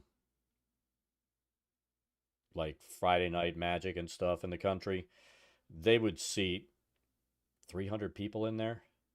It was fucking huge the way that they went from being a small store to getting a bigger section to getting this other place. It used to be, it was, I think this place was called like Pizza Planet, where it had rides and stuff inside for kids. It was a massive fucking area. And half of this massive area was just all tables for Magic on Fridays and on the weekends. Um, it was fucking obscene the number of people being there playing Magic every week. But they had none of their judges. I because I would play also sometimes, and I never had any of their judges come in and see them play at any of the D&D games, but they knew if somebody got out of line, I'd fucking throw them out. I didn't give a shit who they were. You know, you harass a woman or do something inappropriate, your ass was being told, get the fuck out so I don't have to kill you.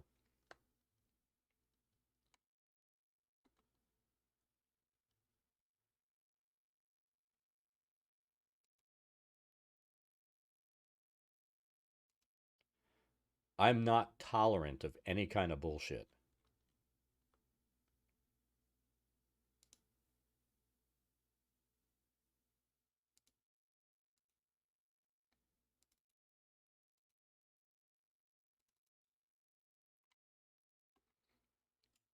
And they knew, like, I would not throw somebody out because I didn't like them. And there were plenty of people that fucking came there that I didn't like. I would toss people out. Like I said, the fucking asshole that came in and decided he wanted to tell some chick that he wished he was in the human centipede so he could be sewed to her ass. Yeah, that guy got kicked and told, don't ever come back. The asshole that wanted to role play an autoerotic asphyxiation fantasy. That's not the other people's at the store's problem that they need to hear that shit. Out of there, tossed. And I had too many of those things I had to deal with.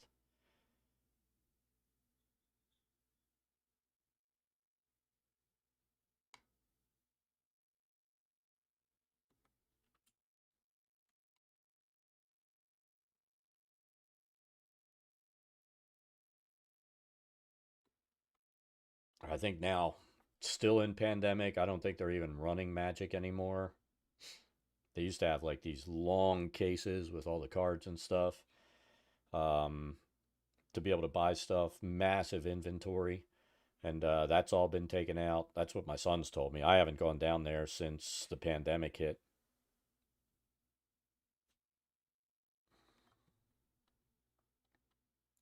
But this is kind of dick.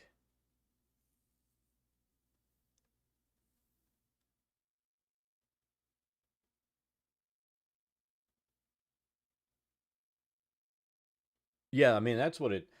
Oh my God, there were so many fucking social rejects that you'd be playing around on Wednesdays. You know, if people wanted to bring, here's the thing: I had like a group of six come in and they're like, "We want to run a table." It's like it has to be open to any players. Well, we play together. We're not letting anybody play. I'm like, then you need to come in on the weekends, talk to the store because you don't get one of my fucking tables. These tables are all for open gaming. In other words, the 30 to 40 people that I have come in every week on top of the 170 regulars that usually show up that I need to squeeze in to be able to get everybody to be able to play, to let new players come in. Your table has no value to me if you can't allow other players to sit there. And I'm telling you, I won't allow you to sit at a table if you won't let randoms come in and play. So you know, those tables I always told Wednesdays are not your day. You fucking come in on the weekend or some other time. That isn't my problem. They didn't like it, and I didn't care. And the store backed me up on that because we had so many new players every week. I mean, I felt bad that I had to send people home, but there was one night, you know, and I had to set up rules because, tables, even in an open play like that, you have people that get together, people sit down, then they'll come back the next week and they become a group. And I had to become a total dick there and be like, look, I have people showing up at 6 o'clock, it starts at 7, 30 or 50 people sometimes waiting to be able to sit. Your players need to be here 15 minutes before start time. Not show up at 7 when we start. They need to be here quarter of. If they are not there, I will start filling seats. And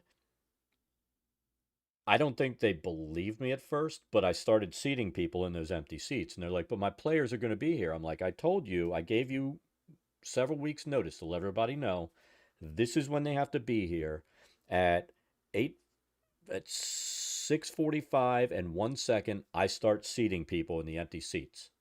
And anybody that gives me trouble at your tables, I'm going to tell them, the players, to get up and fucking leave. And that gives me another seat. And I actually had a guy, after I told all these tables, I went around to every table and told them this over the couple of weeks that these were going to be the rules. And some guys started arguing with me. I said, you can fucking leave and don't come back. And that gave me another seat. But I banned him because he started arguing. He's like, well, they said they're coming. I said, that's not my problem. My problem is all those people who have been waiting for 45 minutes to get a seat. And we're not going to be rude to them because your players are not prompt and on time. And in my mind, that's the only way to treat the randoms that come in fairly, because it is supposed to be an open play event.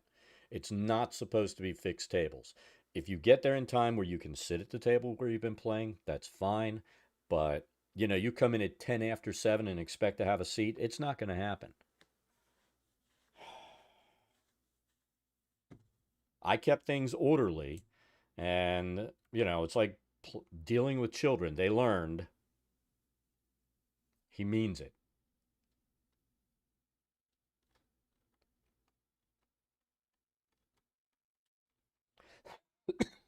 I think that's everything in this level.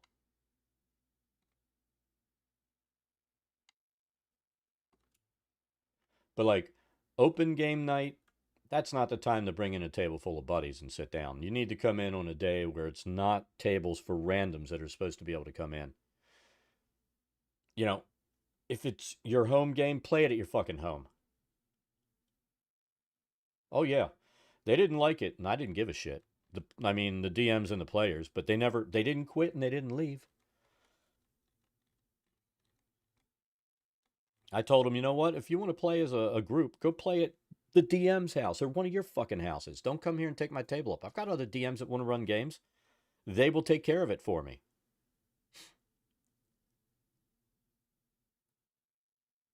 The minute you tell them when they start arguing, I have other DMs that are happy to sit down at this table and run for randoms for me.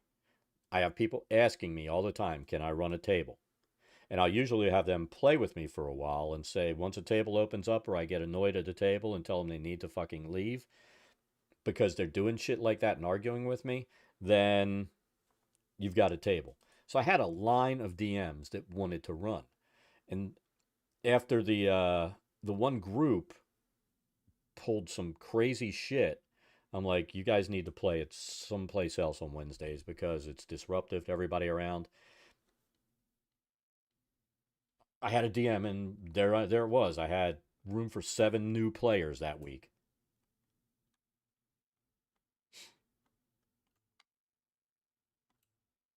But the look you get from people when you're like, you can't do that, it's just incredible that they can't understand that there are behaviors you can't do. And the DMs that have been there forever, they all knew you don't fucking argue with me.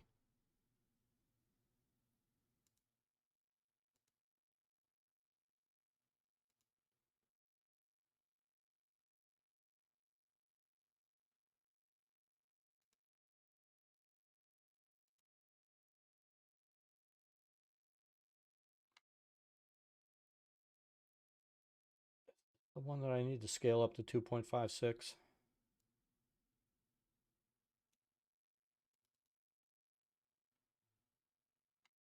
I think it is.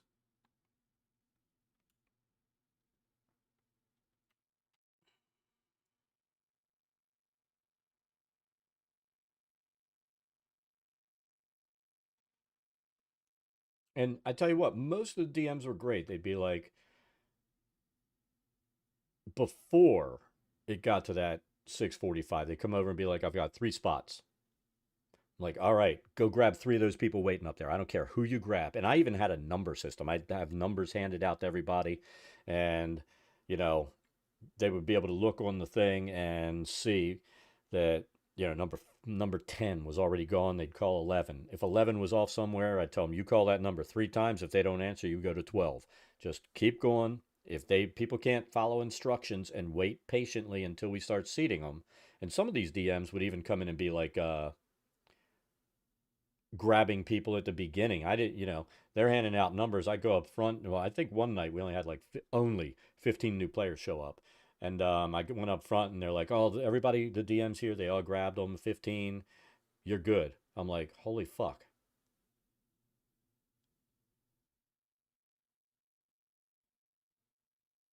the lookers, the looker tone of someone. Yeah.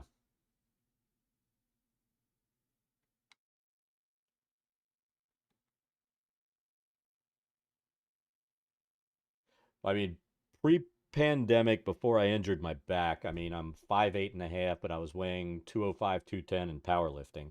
So that made me, I, you know, people didn't want to argue with me then either.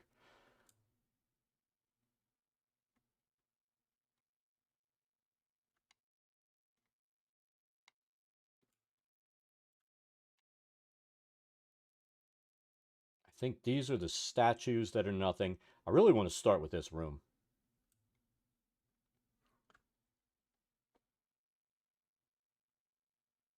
Yeah, exactly.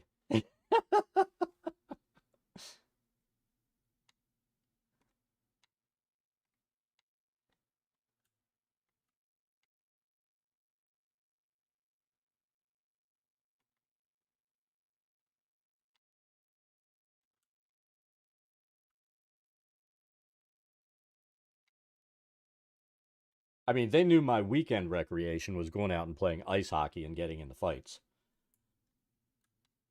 until my wife made me retire from ice hockey when I was, damn, how old? It's like, I think it was 47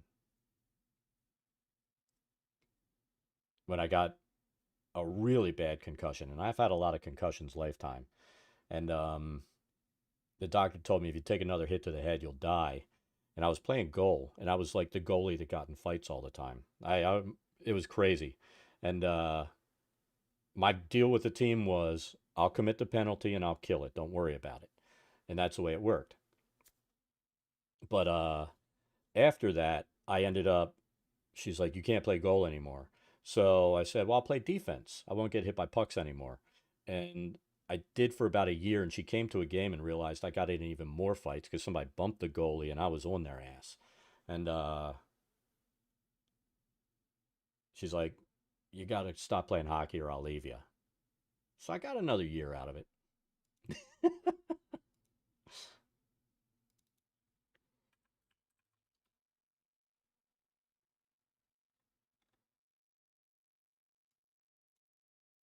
And I admit, my kids both wanted to play hockey. I tried to discourage them from being goalie because I'm like, you know what? Yeah, I've been playing goal my whole life and it looks easy, but, and I always told them, you are the GOAT. And it doesn't mean you're the greatest of all time. It means if something bad happens or the team loses, they're going to blame that shit on you. And if they win, you're rarely going to get the fucking credit for it. It's the guy that scored that one fucking goal. You know, not you pitching a shutout, the guy that scored the goal. And if you lose, it's all your fault.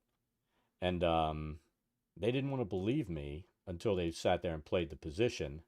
And then, they realized it can fucking suck.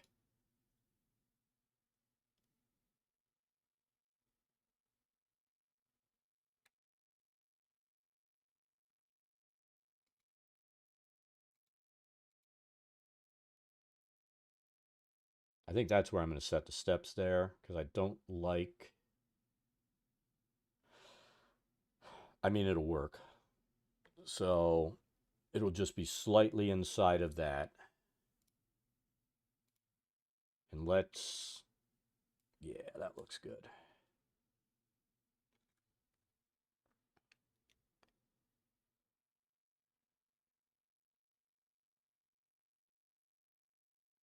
My wife just texted me, how come nobody's working with you? Meaning the dogs aren't in here.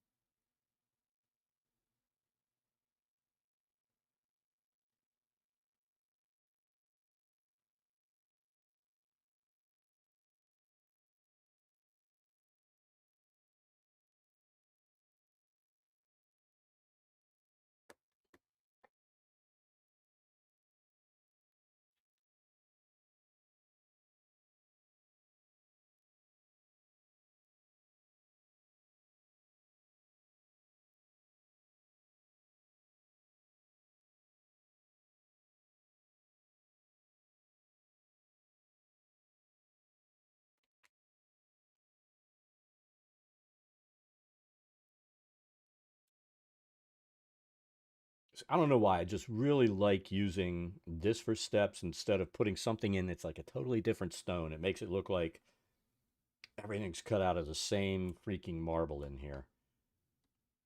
And I find that so preferable to putting something that makes no sense to me visually.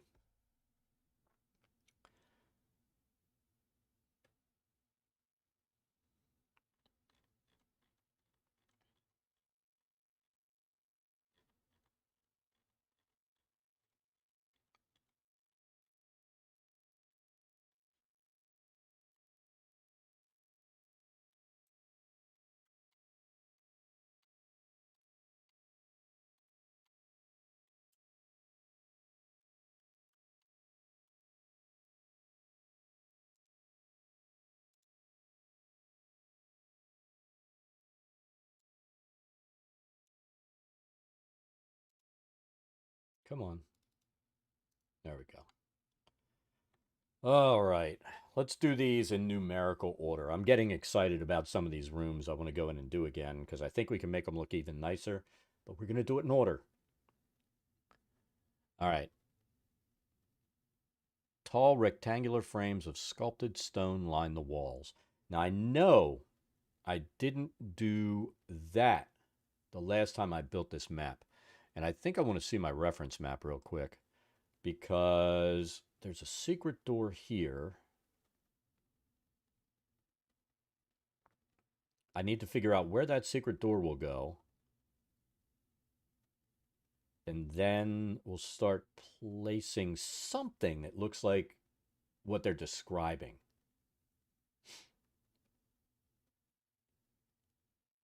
And I think I'm going to redraw this level, this one here, because I want to bring it down. I said this earlier. I want to bring it down so it sits right above there, because we're gonna test the multi-level thing and create these as tiles. I don't plan to use that, but I'm going to do it. And then I'm going to also set this up as 3 separate scenes inside of Foundry, and that's how I'll set the teleports up. But if I set this as 3 separate tiles with them aligned, then the other thing I was talking about last week, using levels, walls, better roofs, and something, I forget what the other, and multi-level tokens together, then it'll seamlessly go like this on that level, but we'll still have to have teleports between some of the zones. But using that, our walls won't translate over, which is problematic for me.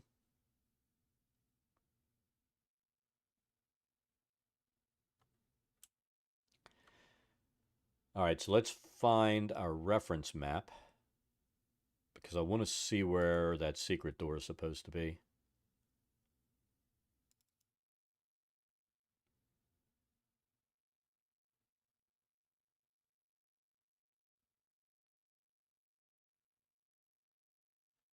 I mean, our reference map is underneath. I don't know why I'm looking for it. That's stupid.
So let's do this.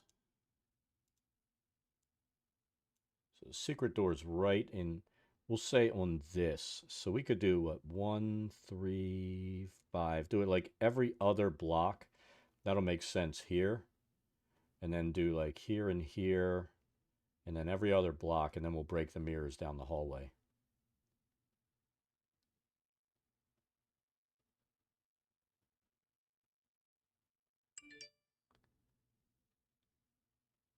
So I think that's how I think that's how we'll do it.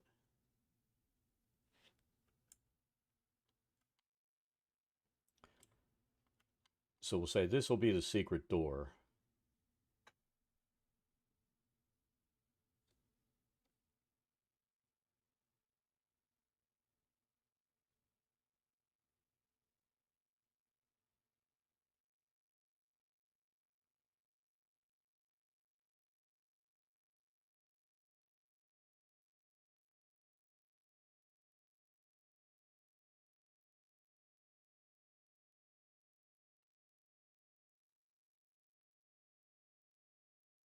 Sorry about this.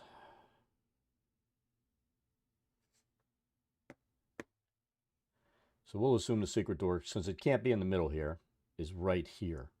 So let's do this.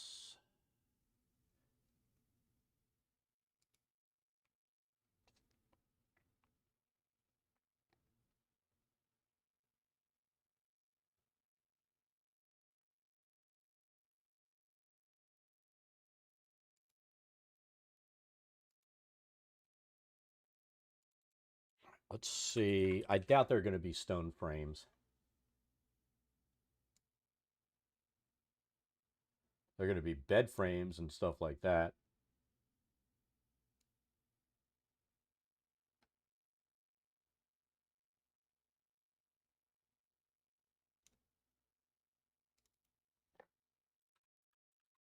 Let's see, picture frames. No.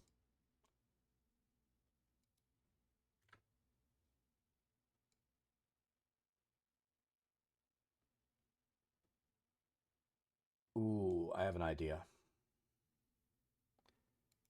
Have an idea.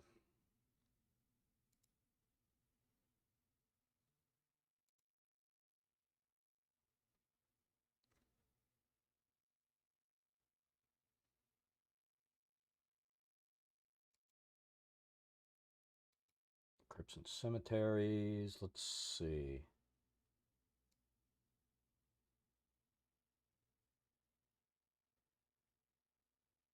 Damn it. See, what I was hoping, because it would look better. I use these for the mirror gates, right? I was hoping there would be like a tombstone that was a little more carved on top, that you could see that, and we could kind of put that in the wall with the edge. Now let's take a look. I know we have another cemetery thing here, right? I think. Museum, Rubble Manor, where is it?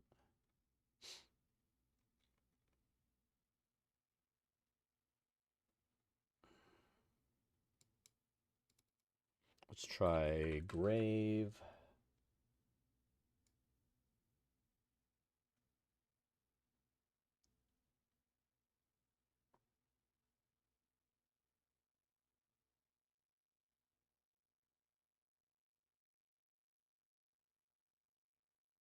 If we can find what I'm thinking of, I think that'll look good.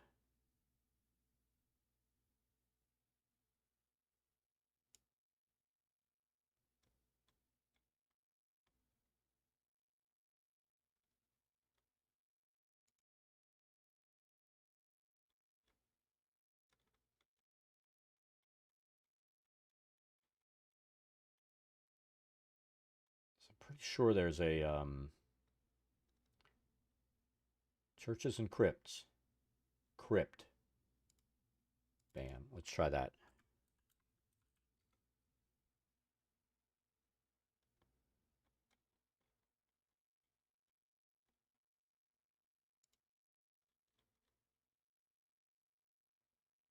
Oh, come on. Really? See, it doesn't show up here under churches and crypts.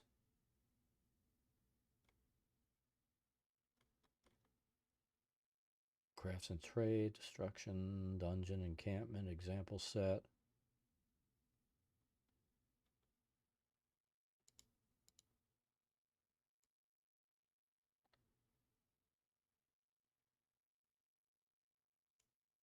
What about here? See, it doesn't even show up there.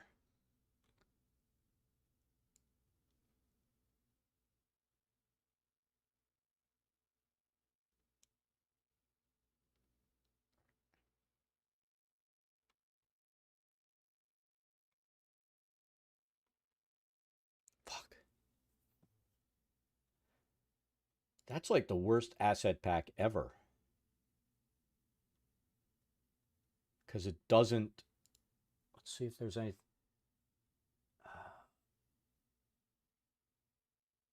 I don't think that's going to end up doing what I want it to do anyway.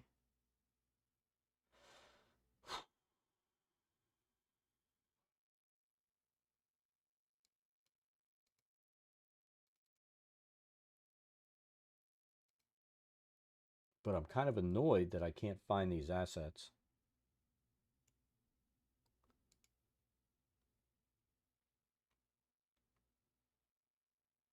Tavern.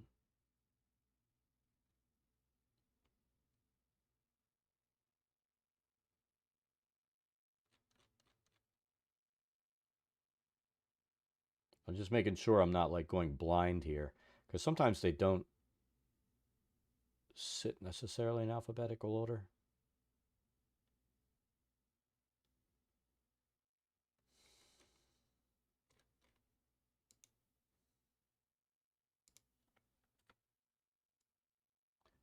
So crypt.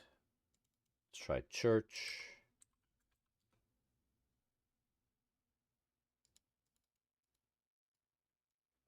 Stone.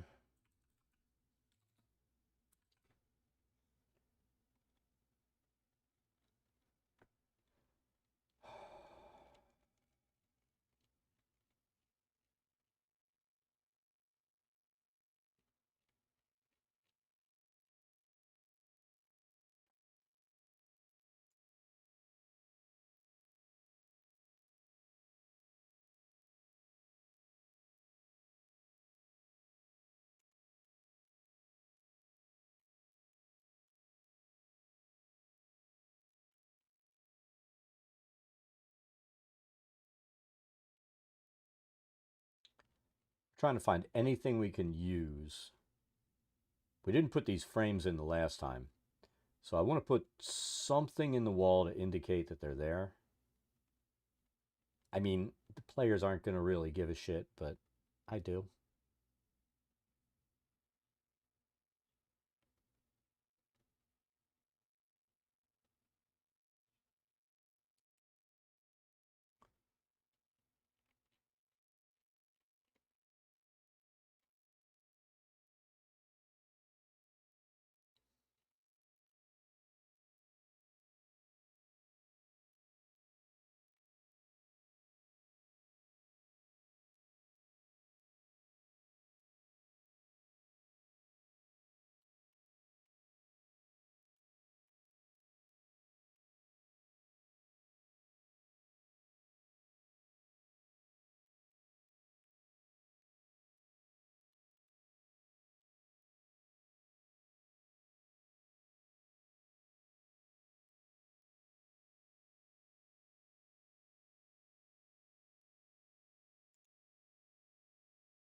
We could scale it down, make it like that, and it would look like a frame sticking out.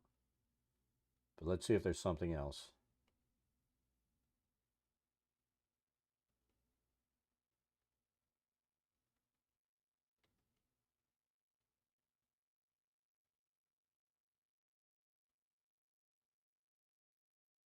We could also put that in the wall or that. That would give the indication of a stone frame. We just need something slightly sticking out. Ever so slight. Let's scale this down and let's take snap off and let's see how this will fit. So yeah, we could go like that.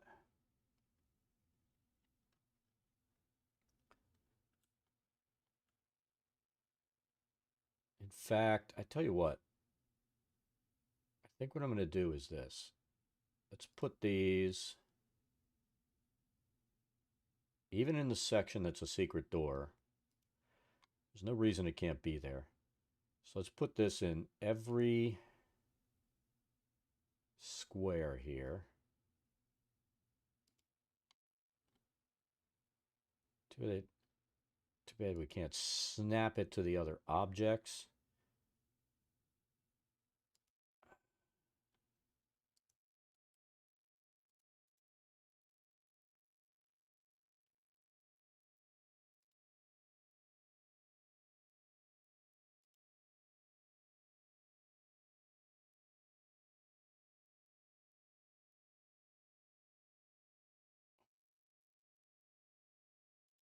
So we didn't do this before.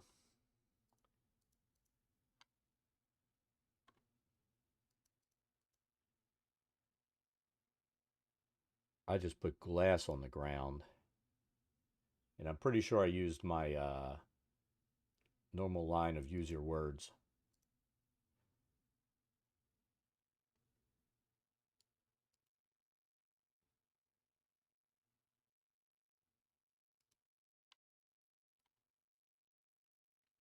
But this gives a little better representation because you can say this is a stone frame. Maybe even there's some chunks of glass left in there. And you can tell somebody hates mirrors.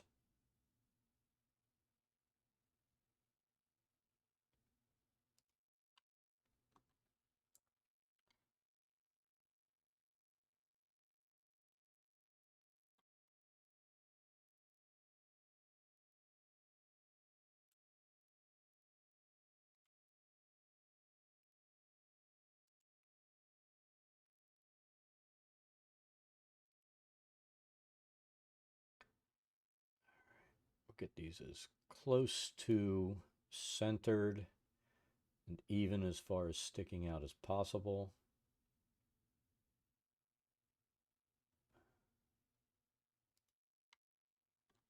That's where using the graphics tablet would be awesome. I just don't feel like flipping it over.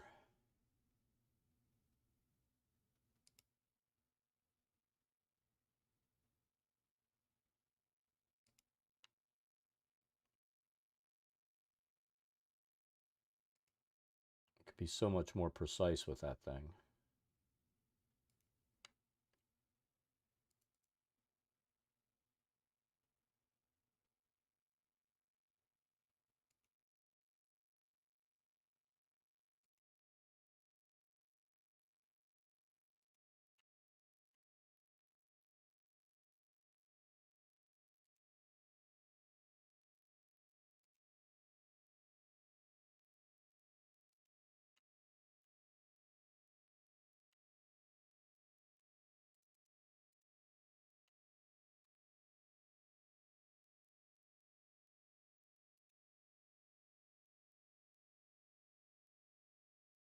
Tell you what, I do miss, I used to coach hockey too.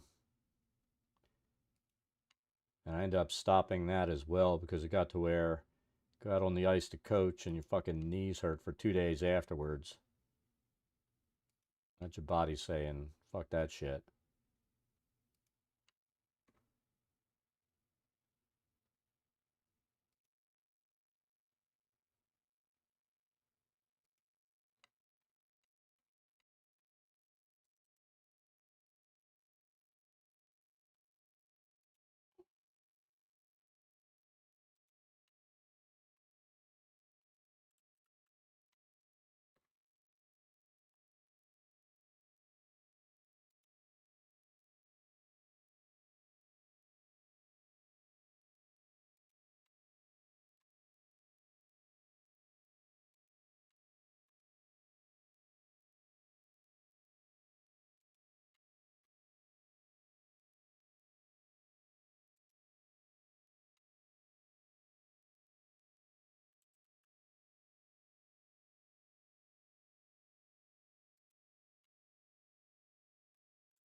So I'm curious, how many other people out there, when you hear your wife in a whiny voice say, I need more balls, your response is, I don't feel like going out and spinning Pokestops right now.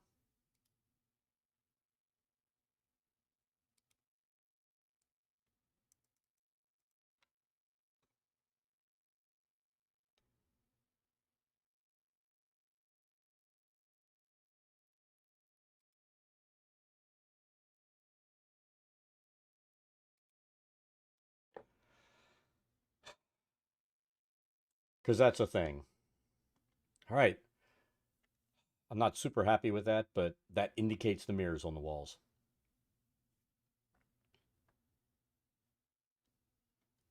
Now we need some broken glass. So let's try just using glass. See how many things that aren't glass come up.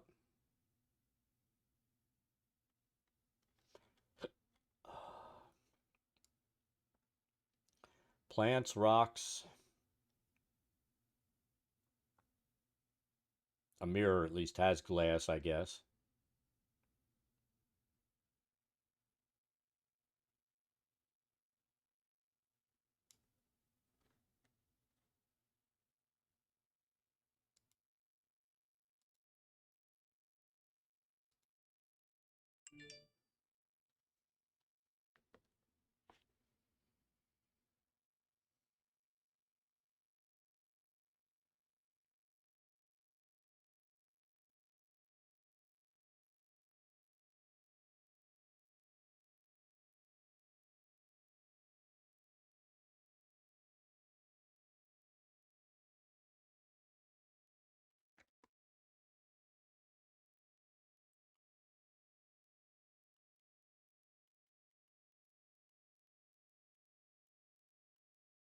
And I think I know which pack I need to use, but this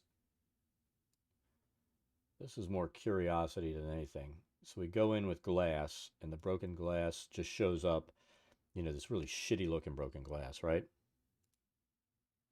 So I think part of the issue is some of these assets are not tagged properly. I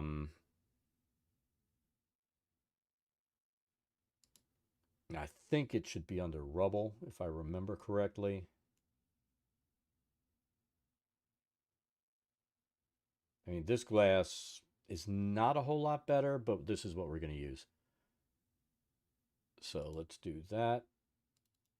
See if it comes up this way.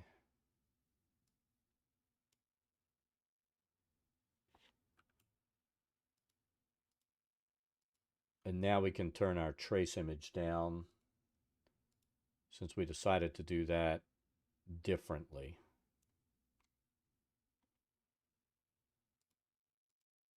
Scatter tool. I think we want to take this down in size a little bit. Oh, that's still way too big. Let's take it down here to like 0.2, somewhere in this area. That's better. Let's do it as under, just so if we happen to go near the wall.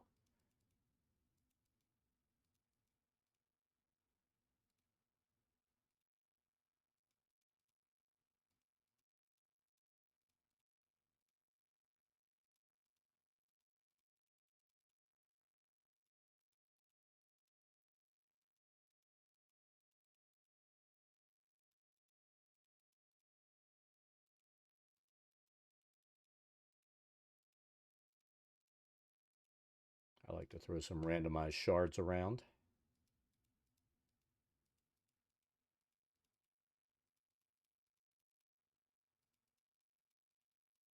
Oh, that doesn't belong in the wall, in the stone.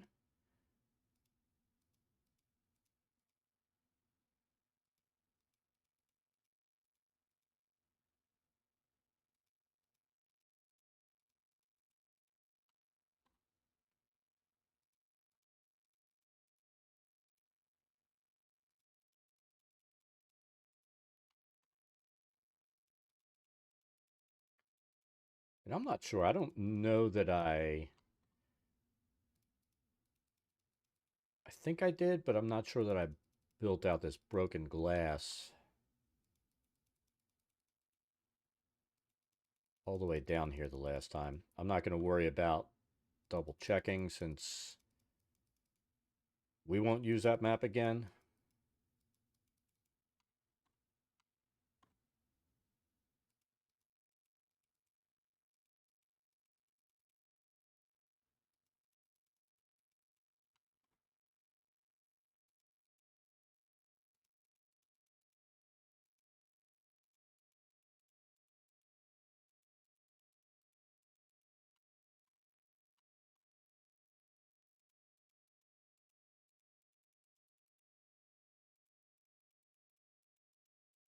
I'm curious too. I mean, I'm pretty sure I know how I would handle it, but you have a character that says they always walk around barefoot. What are you going to do when they get in a hallway of broken glass?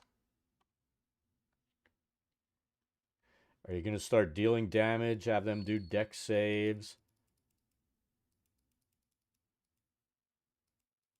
I don't think I'd be that kind. They're going to be getting fucked up.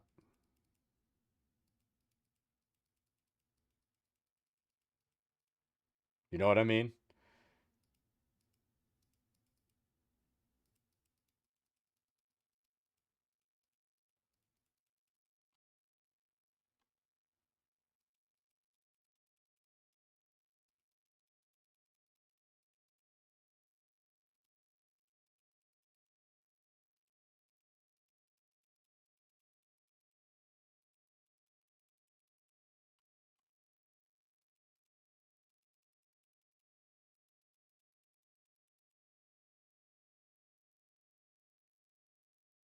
Yeah. He was also really fucked up. You know, all the movie scenes that I've seen,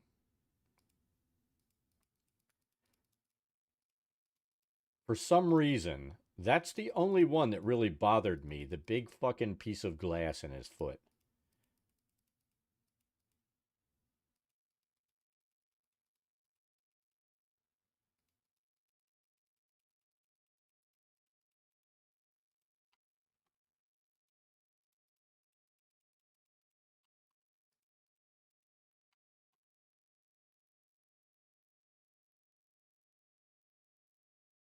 That's Asterial View. How's it going?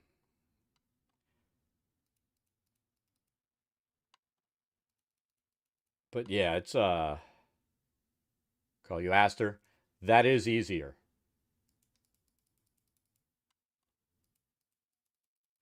We do like that easy button.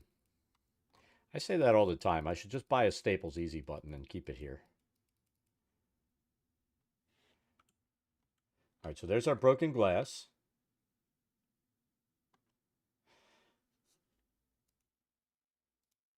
Let's bump the opacity up a little bit.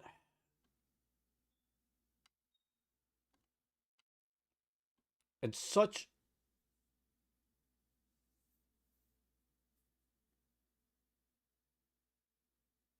It was.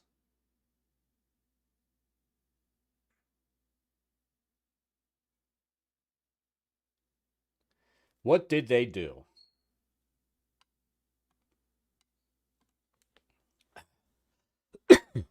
Oh, hold on a second. I gotta move my knee.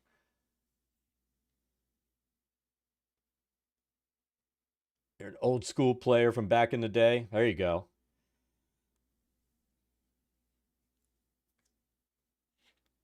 I was talking about it earlier. It's pretty funny. I mean, I started off. I wasn't talking about it when I started off. I started off back in late 70s, mid to late 70s. Made a shell to fit over top of it. That's cool.